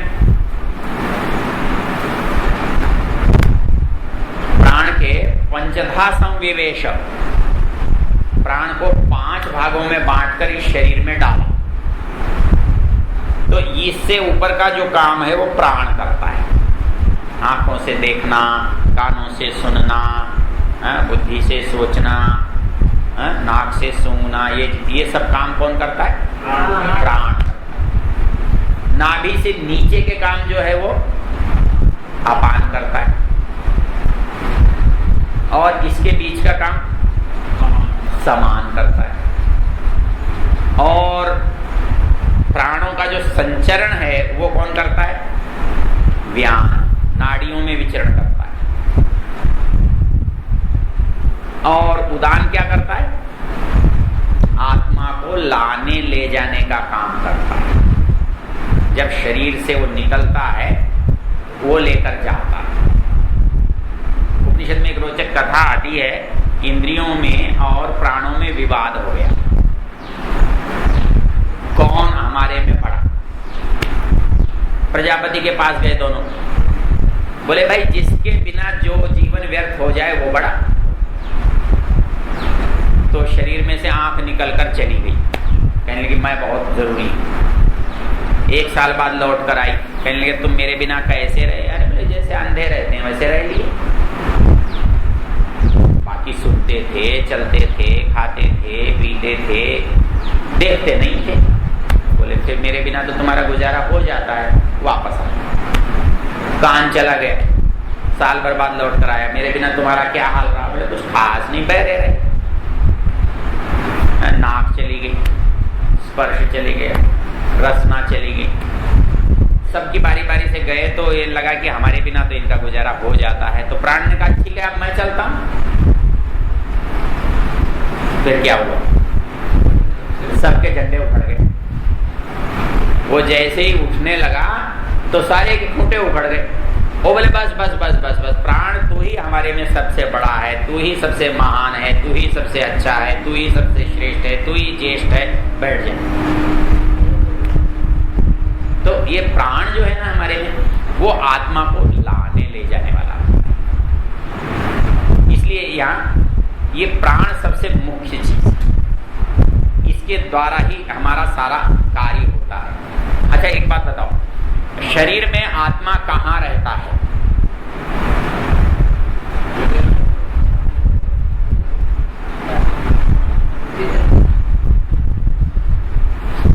शरीर में आत्मा 3 स्थानों पर रहता है। जागृत अवस्था में नेत्रों में रहता है। अरे भी लिखने की जरूरत नहीं, उपनिषद में लिखा हुआ है, वैसे लिख लो भले। इसमें नहीं आएगा, छांदोग्य में शायद है। जागृत अवस्था में आंखों में रहता है, स्वप्न अवस्था में हृदय में रहता है, और सुषुप्ति अवस्था में नाड़ियों में रहता है। ये नाड़ी को आप उससे अलग कर देना जरा, रक्तवाहिनियों से। मतलब हमारे अंदर शरीर में जो है ना धागे नुमा चीजें 3 तरह की हैं। 2 तो हैं पोली, जिनमें छेद जैसे पाइप होता है, वो तो खून को लाने ले जाने का काम करती हैं। उनको हम धमनी और शिरा कहते हैं, अंग्रेजी में से आर्टरीज एंड वेन्स कहते हैं। ये खून को लाना और ले जाने का। लेकिन एक धागे नुमा चीज होती है, जैसे सफेद धागा होता है ठोस, वो होती है नाड़ी। वो संवेदनाओं का और क्रियाओं का काम करती है। वो एक एक रोम तक पहुंची हुई होती है। उनमें चेतना का संचार होता है, उसमें करंट चलता है, यूं समझो। हमारे डॉक्टर साहब हैं बेंगलोर वाले, उन्होंने बड़ी अच्छी बात बताई। आजकल एक चीज से हमको बहुत डर लगता है, कोलेस्ट्रॉल। ये कोलेस्ट्रॉल से डरते हैं, डॉक्टर बहुत डराते हैं। डॉक्टर साहब कहने लगे ये कोलेस्ट्रॉल तो स्वाभाविक चीज है, इससे डर केवल इसलिए लगता है कि ये ज्यादा बनने लगता है तो हम इसे रोक नहीं पाते। बोले डॉक्टर 2 बातों में असमर्थ है। एक तो उन्हें ये पता नहीं कोलेस्ट्रॉल बनता कैसे है, और दूसरा बन गया तो कम कैसे होगा ये उनको नहीं आता। बोले इसलिए डरते हैं। इसका नाम कैसे पता लगेगा? नाम तो रखे जाते हैं। कोई वस्तु मिलती है, जब सामने आती है तो व्यवहार के लिए नाम रखे जाते हैं। आजकल की साइंस में तो बहुत सारे कारण हुए, स्थान से, व्यक्ति से, प्रयोग से, कई कारणों से नाम होते हैं। तो वो ये कहते थे कि ये कोलेस्ट्रॉल जो है ना, यदि नहीं हो तो ये शरीर जो है उसका हाल पता है क्या हो? ये बिजली के 2 नंगे तार आपस में मिला दो तो क्या हो? बोले ये शरीर जो है ना यूं उड़ जाए, क्योंकि इन सब नाड़ियों में विद्युत का प्रवाह है और इन सारी नाड़ियों पर कोलेस्ट्रॉल की परत है, जिसके कारण से ये आपस में मिलने पर भी इसमें विस्फोट नहीं होता। बोले इतनी आवश्यक चीज है कोलेस्ट्रॉल। लेकिन मुश्किल क्या है कि जब वो बढ़ने लगता है तो हमें ये पता नहीं बढ़ता क्यों है। कोई ऐसा उपाय नहीं है कि इसको खाने से कम हो जाता हो, इसकी जानकारी नहीं है। बोले इसलिए डरते हैं। बोले डरने जैसी कोई बात नहीं, यदि इसका कारण मालूम हो जाए तो फिर डरने की कोई बात नहीं। तो हमारी जो नाड़ियां हैं ये विद्युत का संचार करती, चेतना का प्रवाह करती, और वो पूरे शरीर में रहती हैं। इसीलिए कहते हैं ना 72,000 नाड़ियां। मतलब आपको आश्चर्य होगा, कभी आपने शरीर देखा है अंदर से? किसने देखा? नहीं देखा। देखने लायक चीज है। किसी के मेडिकल कॉलेज पास हो तो मुर्दा घर जाकर के अपने बच्चों को किसी दिन दिखाना। वो देखने के बाद जो ज्ञान होता है और जो बोलने पर होता है उसमें बहुत अंतर है। हमारा जो मस्तिष्क है ना, यहाँ से लेकर और कमर में नीचे बैठते हैं यहाँ तक, ये सब ऐसे है पोला। मतलब कमाल की बात है, ये जो सारी हड्डियां हैं ना, ये कितनी होती हैं? 32 कशेरुकाएं होती हैं, और हर जो है ना एक दूसरे पर टिकी हुई है, और दोनों तरफ से छेद है इसमें, और उन छेदों से एक एक छेद से 2-2 जोड़ी नाड़ियां निकली हैं। तो 16 इधर से निकली हैं, 16 इधर से निकली हैं। 32 जोड़े नाड़ियां सारे शरीर में यूं फैलती नीचे तक। तो जब आत्मा इनमें विचरण करता होता है तो प्राणों में विचरण करता है, और जब प्राणों में विचरण करता है तब वो दुनिया से कट जाता है। वो अपने आप में विचरण करता है, परमेश्वर में विचरण करता है। एक सूत्र याद कि हम भगवान को कब देखते हैं मालूम है? हम सब भगवान को देखते हैं, कब देखते हैं? हाँ, सूत्र है समाधि सुषुप्ति मोक्षेषु ब्रह्म रूपता। मतलब जब हम अपनी मर्जी के बिना भगवान से मिलते हैं वो स्थिति है सुषुप्ति। आदमी थक कर सो जाता है, सो गया, लोगों ने कहा उठा, उठ भाई उठ, बहुत देर हो गई। अरे 3 घंटे हो गए तुझे सोते हो। 3 घंटे? मैं तो अभी सोया था। और उत्साह से आनंद से भरपूर उठता है, वो सुषुप्ति की दशा, जब स्वप्न नहीं होते। पता, निद्रा स्वप्न की स्थिति है। तो स्वप्न में आप सोते हो, मन नहीं सोता, मन अपनी दुनिया बनाता बिगाड़ता रहता है। वो कभी आपको याद रहता है, कभी नहीं रहता है। जब याद रहता है तब आप उसे स्वप्न आया कहते हो। जब याद नहीं रहता तो सोते हो मैं सो रहा हूं। आप सो, इंद्रियां निष्क्रिय हैं, ये सोना है। लेकिन मन महाराज जो है वो 1 मिनट भी निष्क्रिय नहीं रहते, अपने खेल खेलते रहते, अपनी दुनिया बनाते रहते। अच्छा, रात को जब स्वप्न देखते हो तो वहां अंधेरा होता है क्या? क्यों अंधेरा क्यों नहीं होता? आंख तो बंद है। वहां कैसे दिखता है भाई? अंदर कोई लाइट लगी हुई है? अच्छा बताओ, कोई प्रकाश की कमी होती है क्या? नहीं। वो क्यों कहां से आता है वो प्रकाश? आत्मा का होता है वो प्रकाश, आत्मा का। बाहर का प्रकाश खोलते हैं तो सूर्य का प्रकाश होता है, आंख बंद करते हैं तो आत्मा का प्रकाश होता है। अच्छा जी, मन कहाँ पर रहता है? मन बेचारे से कहीं टिका ही नहीं जाता। इसको टिका सकोगे तो बड़ी बात हो जाएगी। इसको आप किसी एक जगह टिका सको तो बड़ी बात हो जाएगी। इसकी चर्चा कठोपनिषद में विस्तार से करेंगे, इसलिए यहाँ नहीं छेड़ रहा मैं इसको। तो वो प्राण जो है सुषुप्ति दशा में आत्मा प्राणों में रहता है और जागृत दशा में आंखों में रहता है और सामान्य दशा में हृदय में रहता है। अब एक झगड़ा खड़ा हो जाएगा, वो भी बता देता हूँ, सुलझाते रहना जिंदगी में। हृदय किसे कहते हैं? हृदय किसे कहते हैं? बताओ। देखो, हृदय शब्द के पहले तो हृदय, जो पंप स्टेशन जिसे आप कहते हो, ये हृदय क्या है? हरति ददाती याति। हृदय हरति लेता है, ददाती देता है, याति चलता है। ये 1 सेकंड भी रुक नहीं सकता। ये रुक गया तो आप गए। और इसकी सबसे मजेदार बात पता है क्या है? ये आराम में बहुत भरोसा करता है। ये जितनी देर चलता है उतनी देर आराम करता है। इसका एक नियम है, जिस दिन से ये चलने लगता है, लुक डप लुक डप लुक डप लुक डप इसकी ध्वनि है।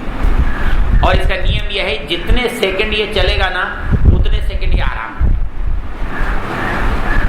और ऐसा करेगा तो चलता रहेगा कितने भी दिनों तक। और जहां आपने इसके साथ छेड़छाड़ की ना, ये मना कर देता, मैं चलता ही नहीं। आपने इसके साथ ज्यादती की, ज्यादा चलाने की कोशिश की, तो ये चलने से इनकार कर देता। इसलिए अपने यहाँ अंग्रेजी वाले शब्द है ना, ऑटोनोमस। तो इसका सारा तंत्र जो है ऑटोनोमस है, मतलब हमारी मर्जी से नहीं चलता, इसका अपना शासन है, उससे चलता है। अच्छा खैर, इसको हृदय कहते हैं। और स्वामी जी महाराज जब हृदय कहते हैं तो उनकी परिभाषा बड़ी जोरदार है। उसमें आप कुछ भी हिल नहीं सकते, राई रत्ती नहीं हिल सकते। स्वामी जी महाराज कहते हैं, 2 स्तनों के मध्य नाभि से ऊपर जो खात है गड़ा, वो है हृदय। आप बताओ क्या करोगे? हिल नहीं सकते हो, नाभ दिया हुआ है पूरा। अब 3 को यूं त्रिकोण बनेगा, और त्रिकोण बनेगा तो नाभि से ऊपर चलोगे तो कहाँ यहाँ आएगा? ये हृदय तो इधर होता है, तो वो बनेगा ही नहीं। तो वहां हृदय अंग नहीं है, चिन्ह मात्र है, स्थान है। जैसे अष्ट चक्र है ना, तो चक्र कोई वस्तु नहीं है, आज कोई चक्र खोल के देखो तो कोई वस्तु थोड़ा ही मिलेगी, आंख है, कान है, नाक है, ऐसा थोड़ा ही है।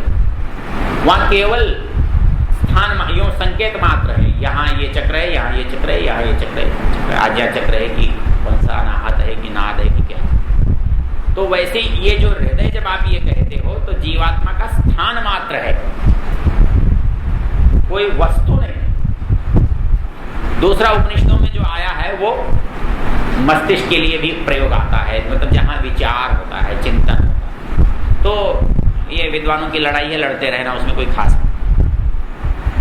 हाँ मतलब जिस बात पर बहस है। तो स्वामी जी महाराज कहते हैं अर्थात जब सामान्य दशा में आत्मा पूरे शरीर में कहीं भी रह सकता है, लेकिन वो एक देशीय है तो उसके साधन है, और वो साधन है तो मन, बुद्धि, इंद्रियां ये सब उसके साथ जुड़े हुए हैं, और उसके बाद शरीर में आता है। तो प्राण जो है वो हमारे यहाँ सबसे मुख्य है। तो प्राण को समझना, प्राण विद्या को समझना, ये सबसे कठिन बात। तो योग में जो है वो प्राण सबसे महत्वपूर्ण चीज होती है, उसको नियंत्रण में करने से सब कुछ नियंत्रण में। आपको याद होना चाहिए प्राणायाम क्यों करना चाहिए, बोले मन को नियंत्रित करने के लिए। तो प्राण से मन नियंत्रित हो, तो इसलिए प्राण सबसे मुख्य चीज है शरीर। तो ये कहता है सब प्राणस्य प्राण, वो प्राण का भी प्राण है। प्राण का जो प्राण बना है ना, प्राणत्व जो है, प्राण जो बना है ये उसके मर्जी से बना है, इसकी मर्जी नहीं। तो इसलिए वो प्राणों का भी प्राण। चक्षुषश्चक्षु, वो आंखों की भी आंख है। अतिमुच्य धीरः, इसलिए इनकी बातों को छोड़कर, अरे जो आंख की आंख है तो आंख में फंसे रहने से क्या फायदा, तो आंख की आंख में जाओ ना भाई। आंख के, कान के, नाक के, जिह्वा के, इनके प्रसंगों में पड़े रहे तो जो इनका स्रोत है वहां पहुंचो, वहां कुछ ज्यादा दिखाई देगा नहीं इससे। तो इसमें क्या दिखाई देने वाला है, इससे जो दिखाई देगा वो तो बहुत स्थूल है, बहुत थोड़ा है। उसको देखो, इसके लिए क्या कहा ऋग्वेद का पुरुष सूक्त का मंत्र बोलो, सहस्र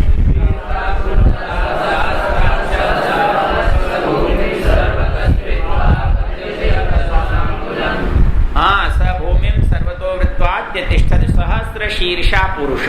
यहाँ सहस्र शीर्षा पुरुष का क्या मतलब है, हजारों सिर वाला। असंख्य वाली भी बात ठीक है। यहाँ स्वामी जी पता है इसका क्या अर्थ करते हैं, हजारों सिर जिसमें है, ये जितनी ये ताकत है ना, ये उसके अंदर ही अंदर है, बाहर कुछ नहीं है। इतनी ताकत उसके अंदर है तो उसकी ताकत कितनी होगी। एक मस्तिष्क में कितनी क्षमता होती है मालूम है। भगवान किसी चीज को टोटे घाटे में नहीं बनाता, उसको आदत ही नहीं है छोटा काम करने की। मतलब ये पेड़ है, इस पेड़ पर फल क्यों लगता है, आपके खाने के लिए, गलत। पेड़ को जिंदा रखने के लिए। पेड़ पर जो फल लगता है उसमें बीज होता है ना, वो बीज उस पेड़ को जिंदा रखता है, अगली पीढ़ी को तैयार करता है। तो आप ये सोचो कि भगवान ने जिंदा रहने के उपाय कैसे किए। एक बड़ का पेड़ है, कितने से पैदा होता है, एक बीज से। एक फल में कितने बीज होते हैं, एक फल में कितने बीज होते हैं, और एक पेड़ पर कितने फल होते हैं, और एक पेड़ पर कितनी बार फल लगते हैं, कोई गणित है।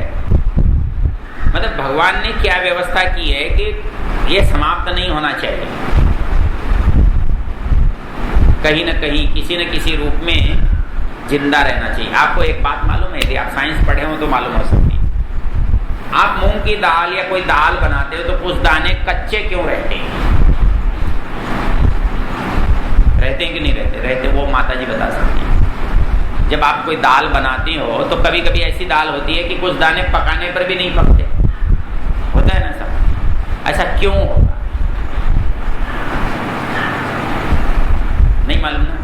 विज्ञान ये कहता है कि होता क्या है कि इस धरती पर जब बीज पड़ता है ना, तो बीज इस तरह से काम करता है कि मान लो वर्षा नहीं हुई या कम हुई, तो आधे बीज उगते हैं, आधे नहीं उगते।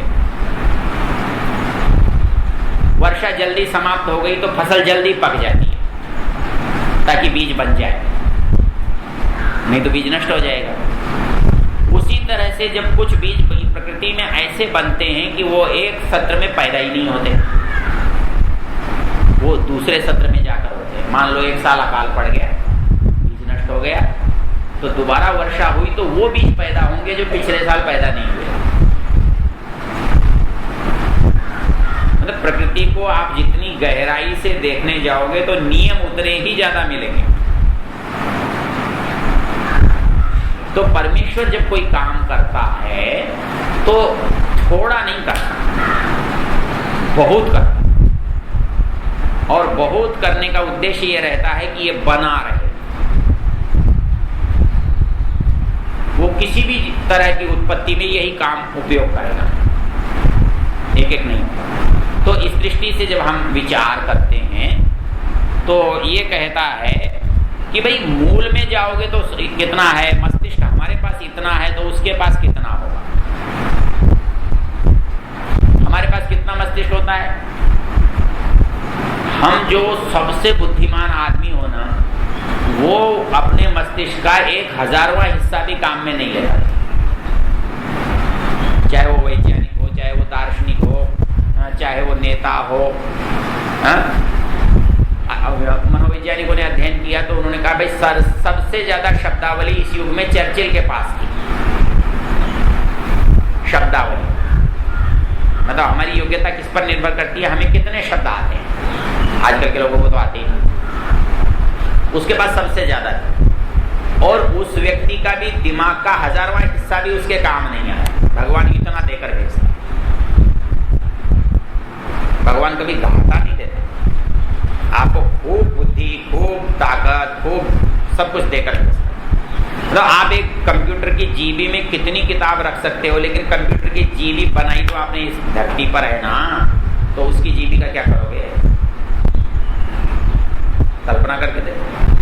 हमें पता कैसे लगता है कि ये भगवान मस्तिष्क कैसे काम करता है?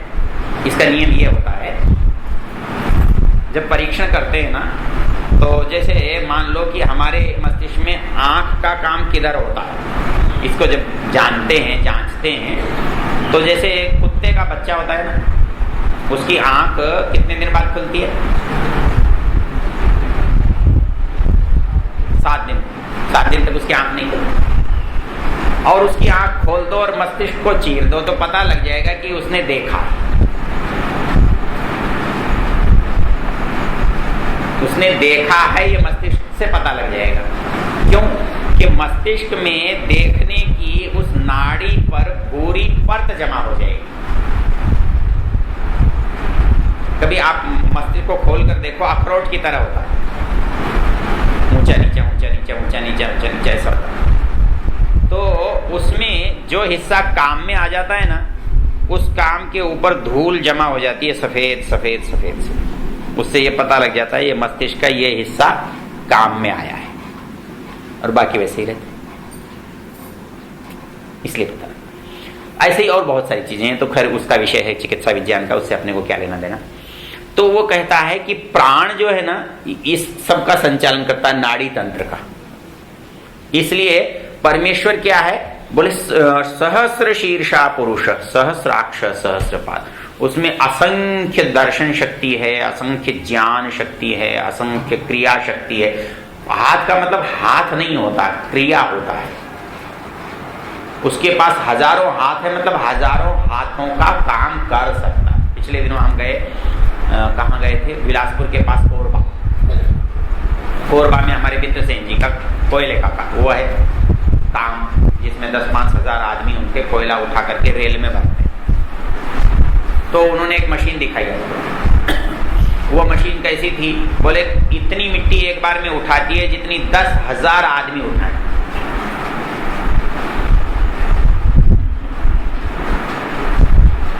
वो पहाड़ को ऐसे करके उठाती है और ऐसे फेंक। ताकि कोयले की परत आ जाए ऊपर। तो आप एक सोचो कि जब तो ये कहेंगे कि इसमें कितनी ताकत है, हजारों हाथों की ताकत है, हजारों मजदूरों की ताकत है। तो हम मजदूर गिनती के थोड़े ही आएंगे। तो वैसे ही परमेश्वर की जो शक्ति है कितनी है, हजारों हाथों की है, हजारों सिरों की है, हजारों नेत्रों की है, हजारों पैरों की है, उसकी गति ऐसी है। तो सहस्र शीर्षा पुरुष सहस्राक्ष सहस्रपाद, तब समझ में आता। ठीक है। प्रेत्यस्मान् लोकाद अमृता भवन्ति, जो इस रहस्य को जान लेते हैं, अर्थात जो दिखाई दे रहा है, तो जो इसका बनाने वाला है वो कितना होगा। जब दृष्टि उधर जाती है तो अमृता भवन्ति, फिर वो मृत्यु को पार, फिर तो उसके पास पहुंच जाते हैं। फिर झगड़ा ही क्या है, यहाँ थोड़े थोड़े में काम क्या कर, फिर बहुत के पास जाए। चलो अगला मंत्र। ओम न तत्र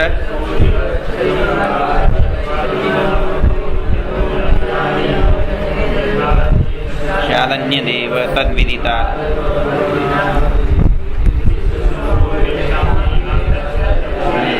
बहुत देर से बैठे बैठे बोलना ही नहीं आया। न तत्र चक्षुर गच्छति, उस परमेश्वर को देखने में चक्षु न गच्छति। इसमें एक रोचक बात याद दिलाऊं मैं आपको। जहां कहीं मैं जाता हूं तो उनसे एक सवाल पूछता हूं, बड़ा सामान्य। भाई आंखों से आप चाहते हो ईश्वर दिखे, चाहते हो ना, कोई बात नहीं, बहुत अच्छा है। आप मंदिर में क्यों जाते हो, दर्शन करने के लिए। लेकिन किसी भी दर्शन करने वाले को जाकर देखना, वो क्या करता है, भले आदमी जब मिलने उससे गया है तो आंख बंद क्यों करवा है। आप यहाँ बैठकर आंख बंद करो जी, पंडित जी हम आपको देख रहे हैं, तो क्या कहेंगे, अच्छे बावड़े लोग इकट्ठे हो गए। अच्छा आंख बंद कर लिया, मैंने पूछा भाई आंख क्यों बंद कर ली। आप तो ये कह के आए थे कि भगवान मंदिर में है, और जो मंदिर में है वो भगवान है, और वो भगवान है तो उससे मिलना है, उससे मिलने के लिए गए हैं, तो फिर उससे बात करना आंख क्यों बंद करना है। अच्छा ये बात बताओ, आंख बंद होती क्यों है। बड़ी सामान्य बात है। मैंने कहा पंखा कहाँ है, तो आप कहाँ देखोगे। आपका छोटा सा बच्चा होता है, आप उसे चीजें सिखाते हो, आप उसे कहते हो पंखा, तो ऊपर देखता है तो आप बड़े खुश होते हो। आपने कहा गाय, तो ऐसे देखता है, तो आप खुश हो जाते हो कि इसने गाय को पहचाना। चाचा, वो भूलता नहीं है ना। तो जैसे ही भगवान का नाम लेते हो तो आदमी की क्यों, तो वही देखता है जहां है। ठीक है, इसलिए आंख बंद, हाथ जुड़ जाते हैं और आंखें बंद। बेचारा है भाई, उसकी स्वाभाविक प्रवृत्ति तो आंख बंद होने की है। भगवान का नाम लिया तो आंख बंद हो गई। क्यों कि भगवान को हम देख कहाँ सकते हैं, अंदर। वो समझ के क्या आ रहा है, बाहर, लेकिन नाम लिया तो बंद हो गई, स्वाभाविक रूप से बंद हो गई। तो स्वाभाविक प्रवृत्ति उधर की है जहां है, अज्ञानता उसे बाहर बता रही है। जिस दिन वो जान जाएगा उस दिन ज्यादा अच्छा घर में बैठ के आंख बंद कर लेगा, वहां बिना जाए समझ में आ जाएगी बात। इतना ही से तो फर्क है। वहां जाके आंख बंद कर रहा है, घर में बैठ के कर लेगा। वहां गया क्यों, जानता नहीं है कि भला आदमी यही है, वहां ढूंढने गया। न तत्र चक्षुर गच्छति न वाक गच्छति, वाणी से भी उसे पाया नहीं जा सकता। न मन न विद्म, जानते भी नहीं है, न विजानीम, कोई विशेष ज्ञान भी नहीं है। कहता है कि यथा एतत् अनुशिष्यात्, जैसे कोई उसके बारे में कुछ बता दे, अन्यत एव विदितात्, लेकिन खुद जाने तो दोनों में बड़ा फर्क मिलेगा। बताए हुए से जाने हुए में बहुत अंतर है, क्योंकि एक तो हम देखें और एक सुने, अंतर तो हो गया। न्यूयॉर्क का वर्णन हमने कर दिया और हम सुन लिया, लेकिन न्यूयॉर्क गए तो सुने हुए जैसा थोड़ी लगेगा। तो कहता है विदिताद अविदिताद अधि, तो उस जानने से मतलब जानने वाली जो चीज है उससे पृथक उसको हम जान पाते हैं। इति शुश्रुम, अज्ञात के विषय में जानते हैं। इति शुश्रुम, पूर्वेशाम जो ज्ञानी लोग हुए हैं, व्याच चक्षिरे, उन्होंने ऐसा बताया। उन्होंने बताया कि भाई जो चीज आप सुन रहे हो ना, जब देखोगे तो वो इससे भिन्न, तो अज्ञात से ज्ञात, ज्ञात से अज्ञात की ओर चलिए। विशेषतः जानी, विशेषण जानी, सामान्य ज्ञान और विशेष ज्ञान, जानते नहीं है, विशेष भी नहीं जानते हैं। चलो यद्वाचा पढ़ो।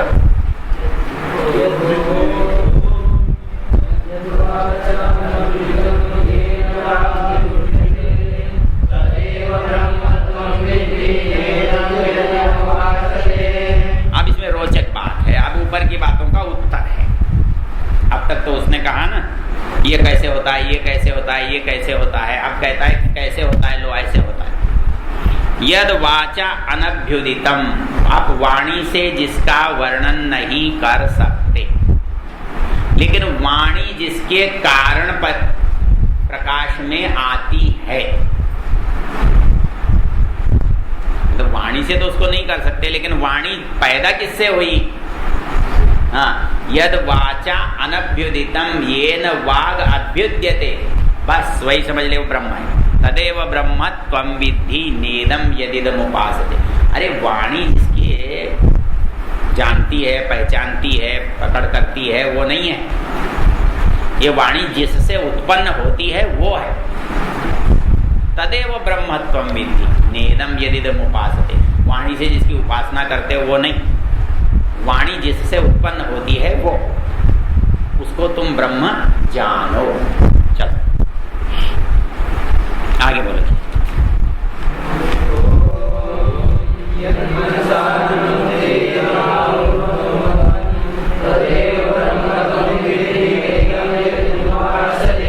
हाँ, मन का सामर्थ्य नहीं है कि उसे पकड़ ले। यन मनसा न मनुते, मन से मनन करने से वो पकड़ में नहीं आता। क्यों नहीं आता?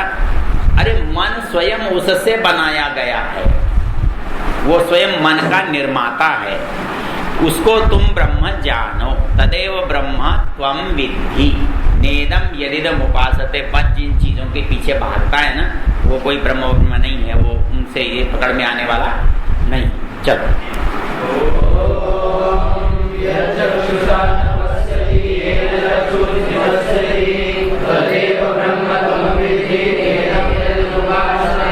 हाँ, यह चक्षुषा, आंखों से वो नहीं देखा जा सकता, लेकिन आंखों में देखने का सामर्थ्य जिससे आ रहा है। यह चक्षुषा न पश्यति, जो चक्षुषा आंखों के द्वारा नहीं दिखता, ये न चक्षुंषि पश्यति, आंखें जिससे देखती हैं। तदेव ब्रह्म त्वं विद्धि, उसी को तू ब्रह्म जान। नेदम यदिदम उपासते, आंखें जिनकी उपासना के चक्कर में पड़ी हुई हैं वो नहीं, वो दूसरा। चल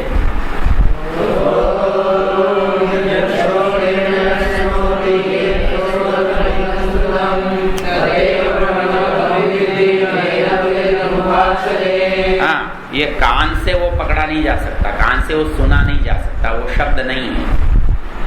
ये न श्रोत्रम इदम श्रुतम, लेकिन सुनने रूप जो क्रिया है या श्रोत्र इंद्रिय है वो जिसने बनाई है। तदेव ब्रह्म त्वं विद्धि, उसको तू ब्रह्म जान। नेदम यदिदम उपासते, हाँ, जिसके लोग उपासना करते हैं वो नहीं, आंखों को कानों को नहीं। चल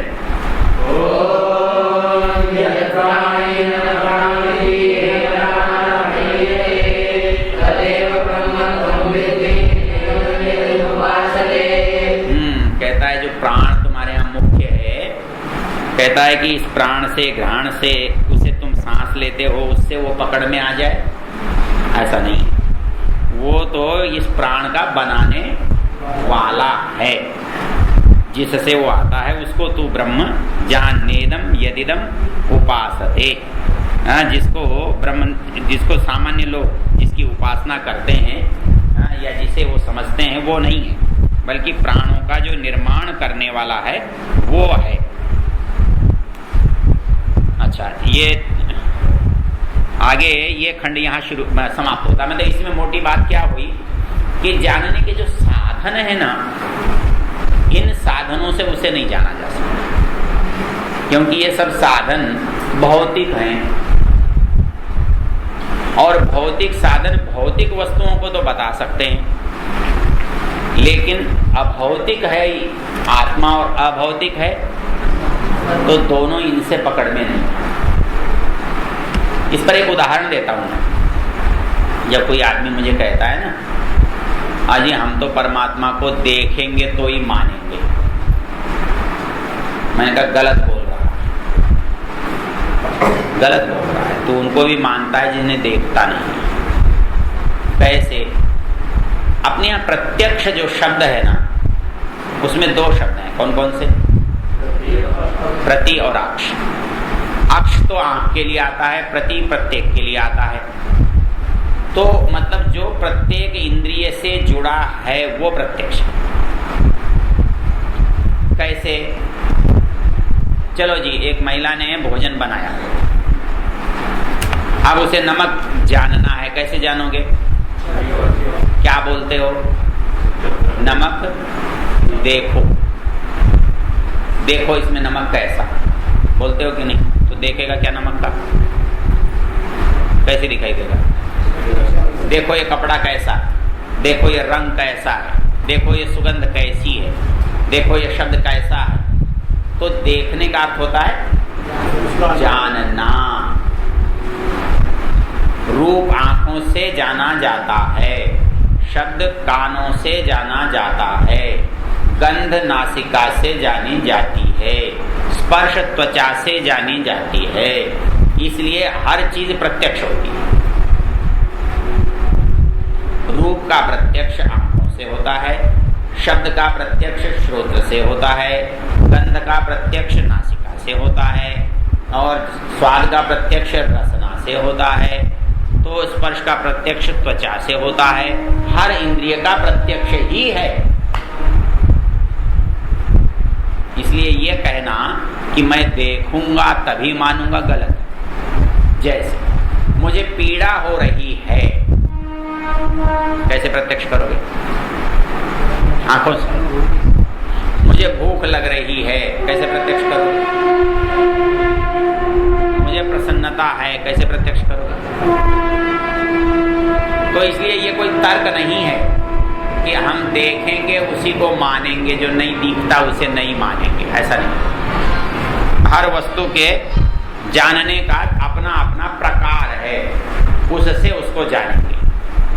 तो परमेश्वर भी यदि विषय होता, शब्द होता तो कानों से पकड़ में आ जाता, रूप होता तो आंखों से दिखाई दे जाता, स्वाद होता तो जीभ से चखकर पता लग जाता, गंध होता तो नासिका से सूंघ कर जाना जाता, और स्पर्श होता तो त्वचा से देख लेते कैसा है। लेकिन भगवान रूप, रस, गंध, स्पर्श और शब्द कुछ नहीं है, क्योंकि आपके पास जानने के साधन ही कितने, यही तो है। इसके अतिरिक्त कौन सा साधन है आपका जानने का? बाहर की चीज को और कोई भी नहीं जान सकता। रूप, रस, गंध, स्पर्श, शब्द। और भगवान इनमें से रूप नहीं, रस नहीं, गंध नहीं, स्पर्श नहीं, शब्द नहीं, तो इनसे जानेंगे कैसे? इसलिए ये आग्रह करना कि हम इंद्रियों से उसे पा लेंगे, ये संभव नहीं, क्योंकि वो इनका विषय नहीं। इंद्रियां भौतिक हैं, भौतिक पदार्थों को देख सकती हैं, और उनकी भी एक छोटी सी सीमा है। वो दर्शन का सूत्र बोलो तो सत्कार्यवाद वाला,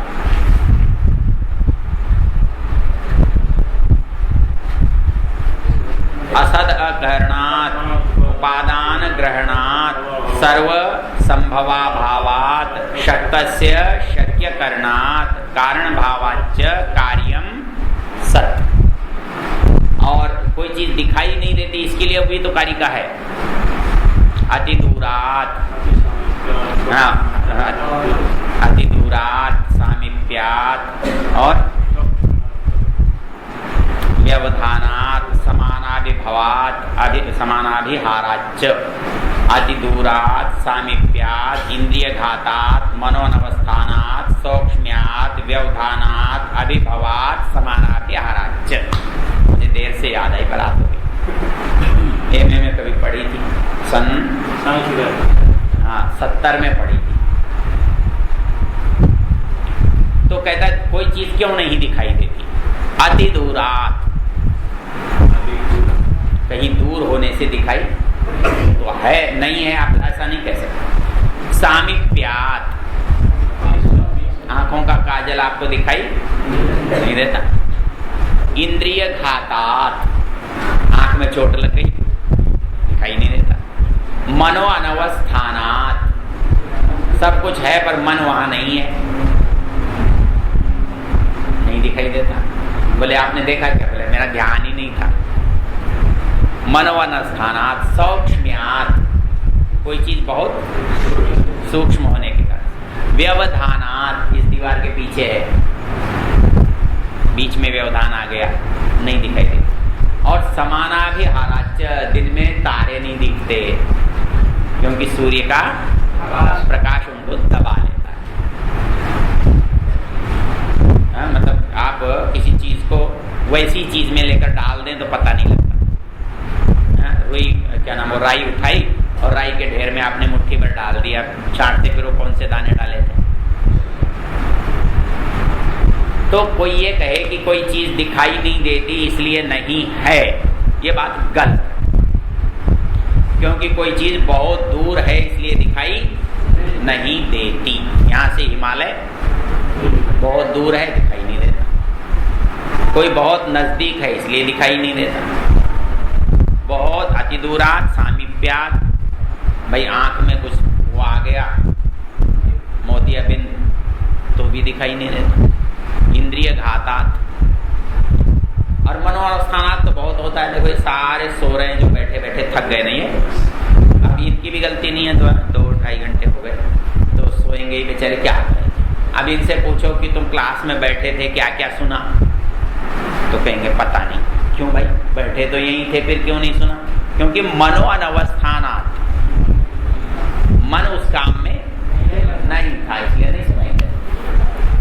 मनो अनवस्थानात, सौक्ष्म्यात, व्यवधानात, समानाभिहाराच्च, इसलिए कोई चीज होने पर भी दिखाई नहीं देती। इसलिए ये कहना कि दिखाई नहीं देती इसलिए है नहीं, ये गलत है। अच्छा चलो अगला शुरू करें कि यहीं छोड़ दें? दूसरा वाला खत्म कर लें। कितने हैं इसमें? 5 में खत्म हो जाएगा। चलो कर लेते हैं, अपने को क्या है।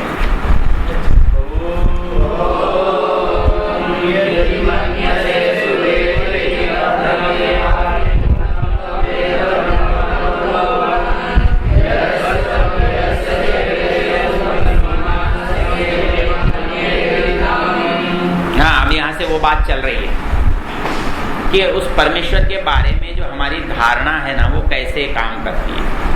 यदि मन्य से सुवे देती, यदि तू ये समझता है कि मैं भली प्रकार जानता हूं, तो तू थोड़ा भी नहीं जानता। अब इसको कैसे समझाओगे? अर्थात जो समझने का दावा करता है ना, दावा वो कर ही नहीं सकता जो समझता है, क्योंकि उसे पता है वो तो अनंत है, विशाल है। आप उसका राई भर भी नहीं जान सकते। जब ये पता लग गया कि वो विशाल है, तो आप जानने का दावा कैसे कर सकते हो? और जो दावा करता है इसका मतलब क्या है? बेचारा भी पहुंचा ही नहीं। तो कहता है यदि मन्य से सुवे देती, तो यदि समझता है कि बहुत अच्छी तरह जानता है, तब ब्रह्मेवापि नूनम त्वं वेत्थ ब्रह्मणो रूपम, कहता है तनिक भी नहीं जानता, थोड़ा भी। तो भाई जानता है तो यूं ही नाम को जानता है, कुछ नहीं जानता। यदस्य त्वं यदस्य देवेश्वतनु मीमांसमेव मन्ये विदितम्, कहता है कि यत अस्य त्वम, जो इसका तू रूप देख रहा है, देवेशु मतलब विद्वान को भी कहते हैं और इंद्रियों को भी कहते हैं, मीमांस्यमेव ते मन्य विदितम, ये तो केवल तर्क मात्र है, वह पोह है, विचार विनिमय मात्र है। मतलब जिसको हम जानना कहते हैं ये शाब्दिक है, केवल बहस मुबाहिसा है, बाकी कुछ नहीं। चलिए दोस्तों, दब्रम मतलब थोड़ा, दब्रम थोड़ा, दब्रमेवा भी तनिक लिखा है, तिनका नहीं लिखा जाता। तनिक मतलब थोड़ा।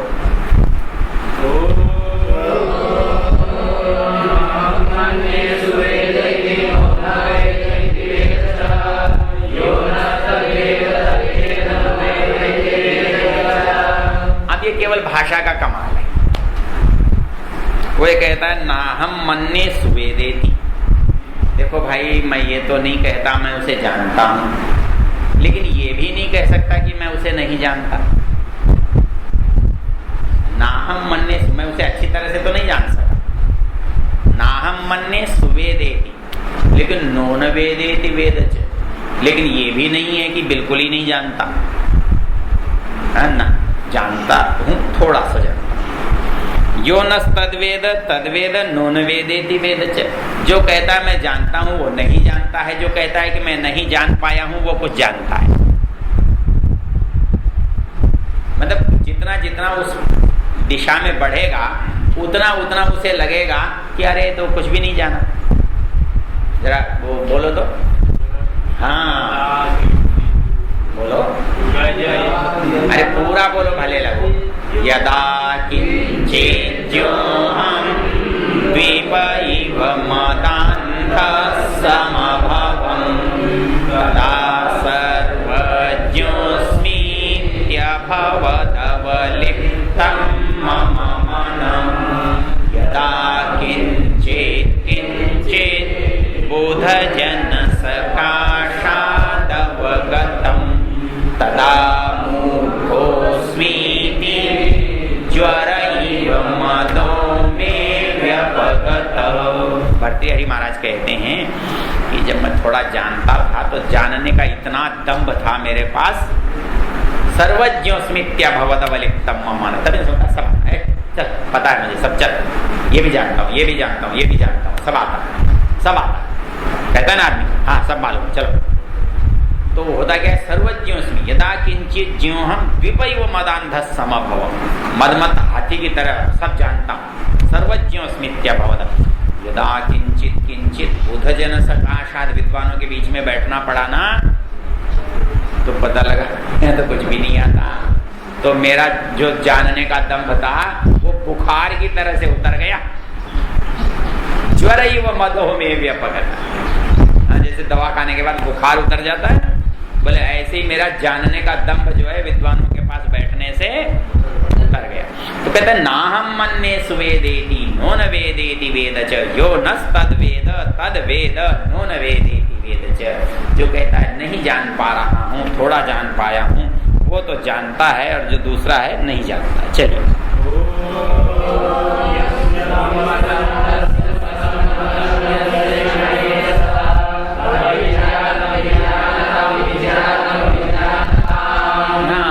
पंक्ति बड़ी रोचक है। अविज्ञातम विजानताम विज्ञातम अभिजानताम, जो जाना हुआ है अनजाना हो जाता है, जो अनजाना है वो जाना हुआ हो जाता है। कितनी रोचक बात।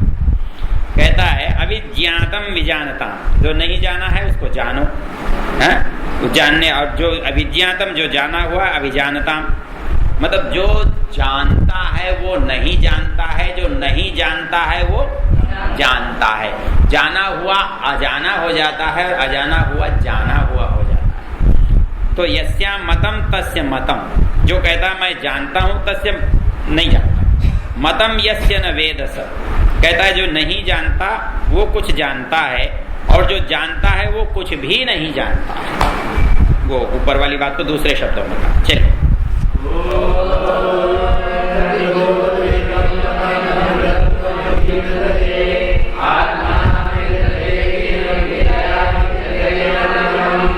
हाँ, अब ये कहता है प्रतिबोध विदितम मतम, बोध और प्रतिबोध। मतलब हमने सुना, पढ़ा, लोगों से जाना, बोध है, लेकिन उसको करने के बाद अनुभव किया ये प्रतिबोध। तो ये कहता है प्रतिबोध मतलब अंतर्मुख होकर जो ज्ञान प्राप्त किया, मतम अमृतत्वम ही विन्दते, वो अमृतत्व को प्राप्त कराता है।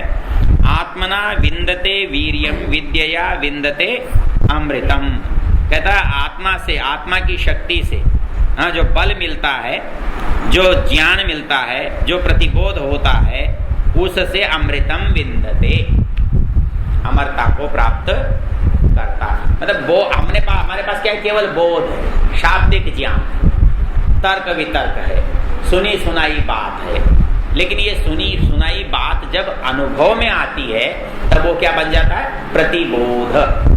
तो प्रतिबोध विनमतम अमृतत्वम ही विन्दते। चलिए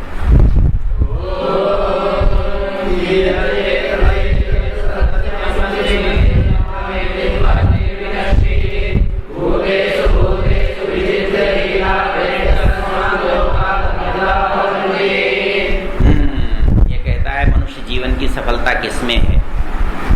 इह चेद अवेदी तथा सत्यम।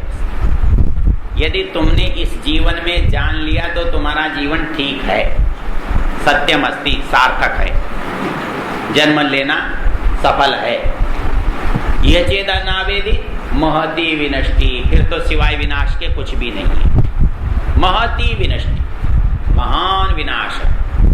ये बात जब हमारी समझ में आते हैं तो भूतेषु भूतेषु विचिन्त्य धीरा, हर पदार्थ के बारे में जब हम इस तरह से विचार करते हैं, हर पदार्थ को जब हम इस तरह से जानते हैं, जानने का यत्न करते हैं, तब हमारी जो गति होती है, हमारी प्रवृत्ति होती है, वो प्रेत्यस्माल् लोकात् अमृता भवन्ति। तब हम इस संसार से जाएंगे तो अमरता को प्राप्त होंगे। और यदि इस बात को हमने यहाँ नहीं समझा तो जन्म मरण के चक्र में हम जायस्व म्रियस्व, जायस्व म्रियस्व, पैदा हो जा मर जा, पैदा हो जा मर जा, बस इसी में पड़े रहेंगे, अमृतत्व को नहीं प्राप्त कर सकते।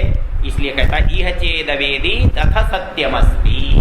इस जीवन में, इस संसार में मनुष्य को आप बने हैं तो उसको प्राप्त करना, यदि प्राप्त कर लिया तो मनुष्य जीवन सार्थक, और यदि प्राप्त नहीं कर पाए तो महती विनष्टि। चलो जी, विनाश नहीं होने दो, बात खत्म है।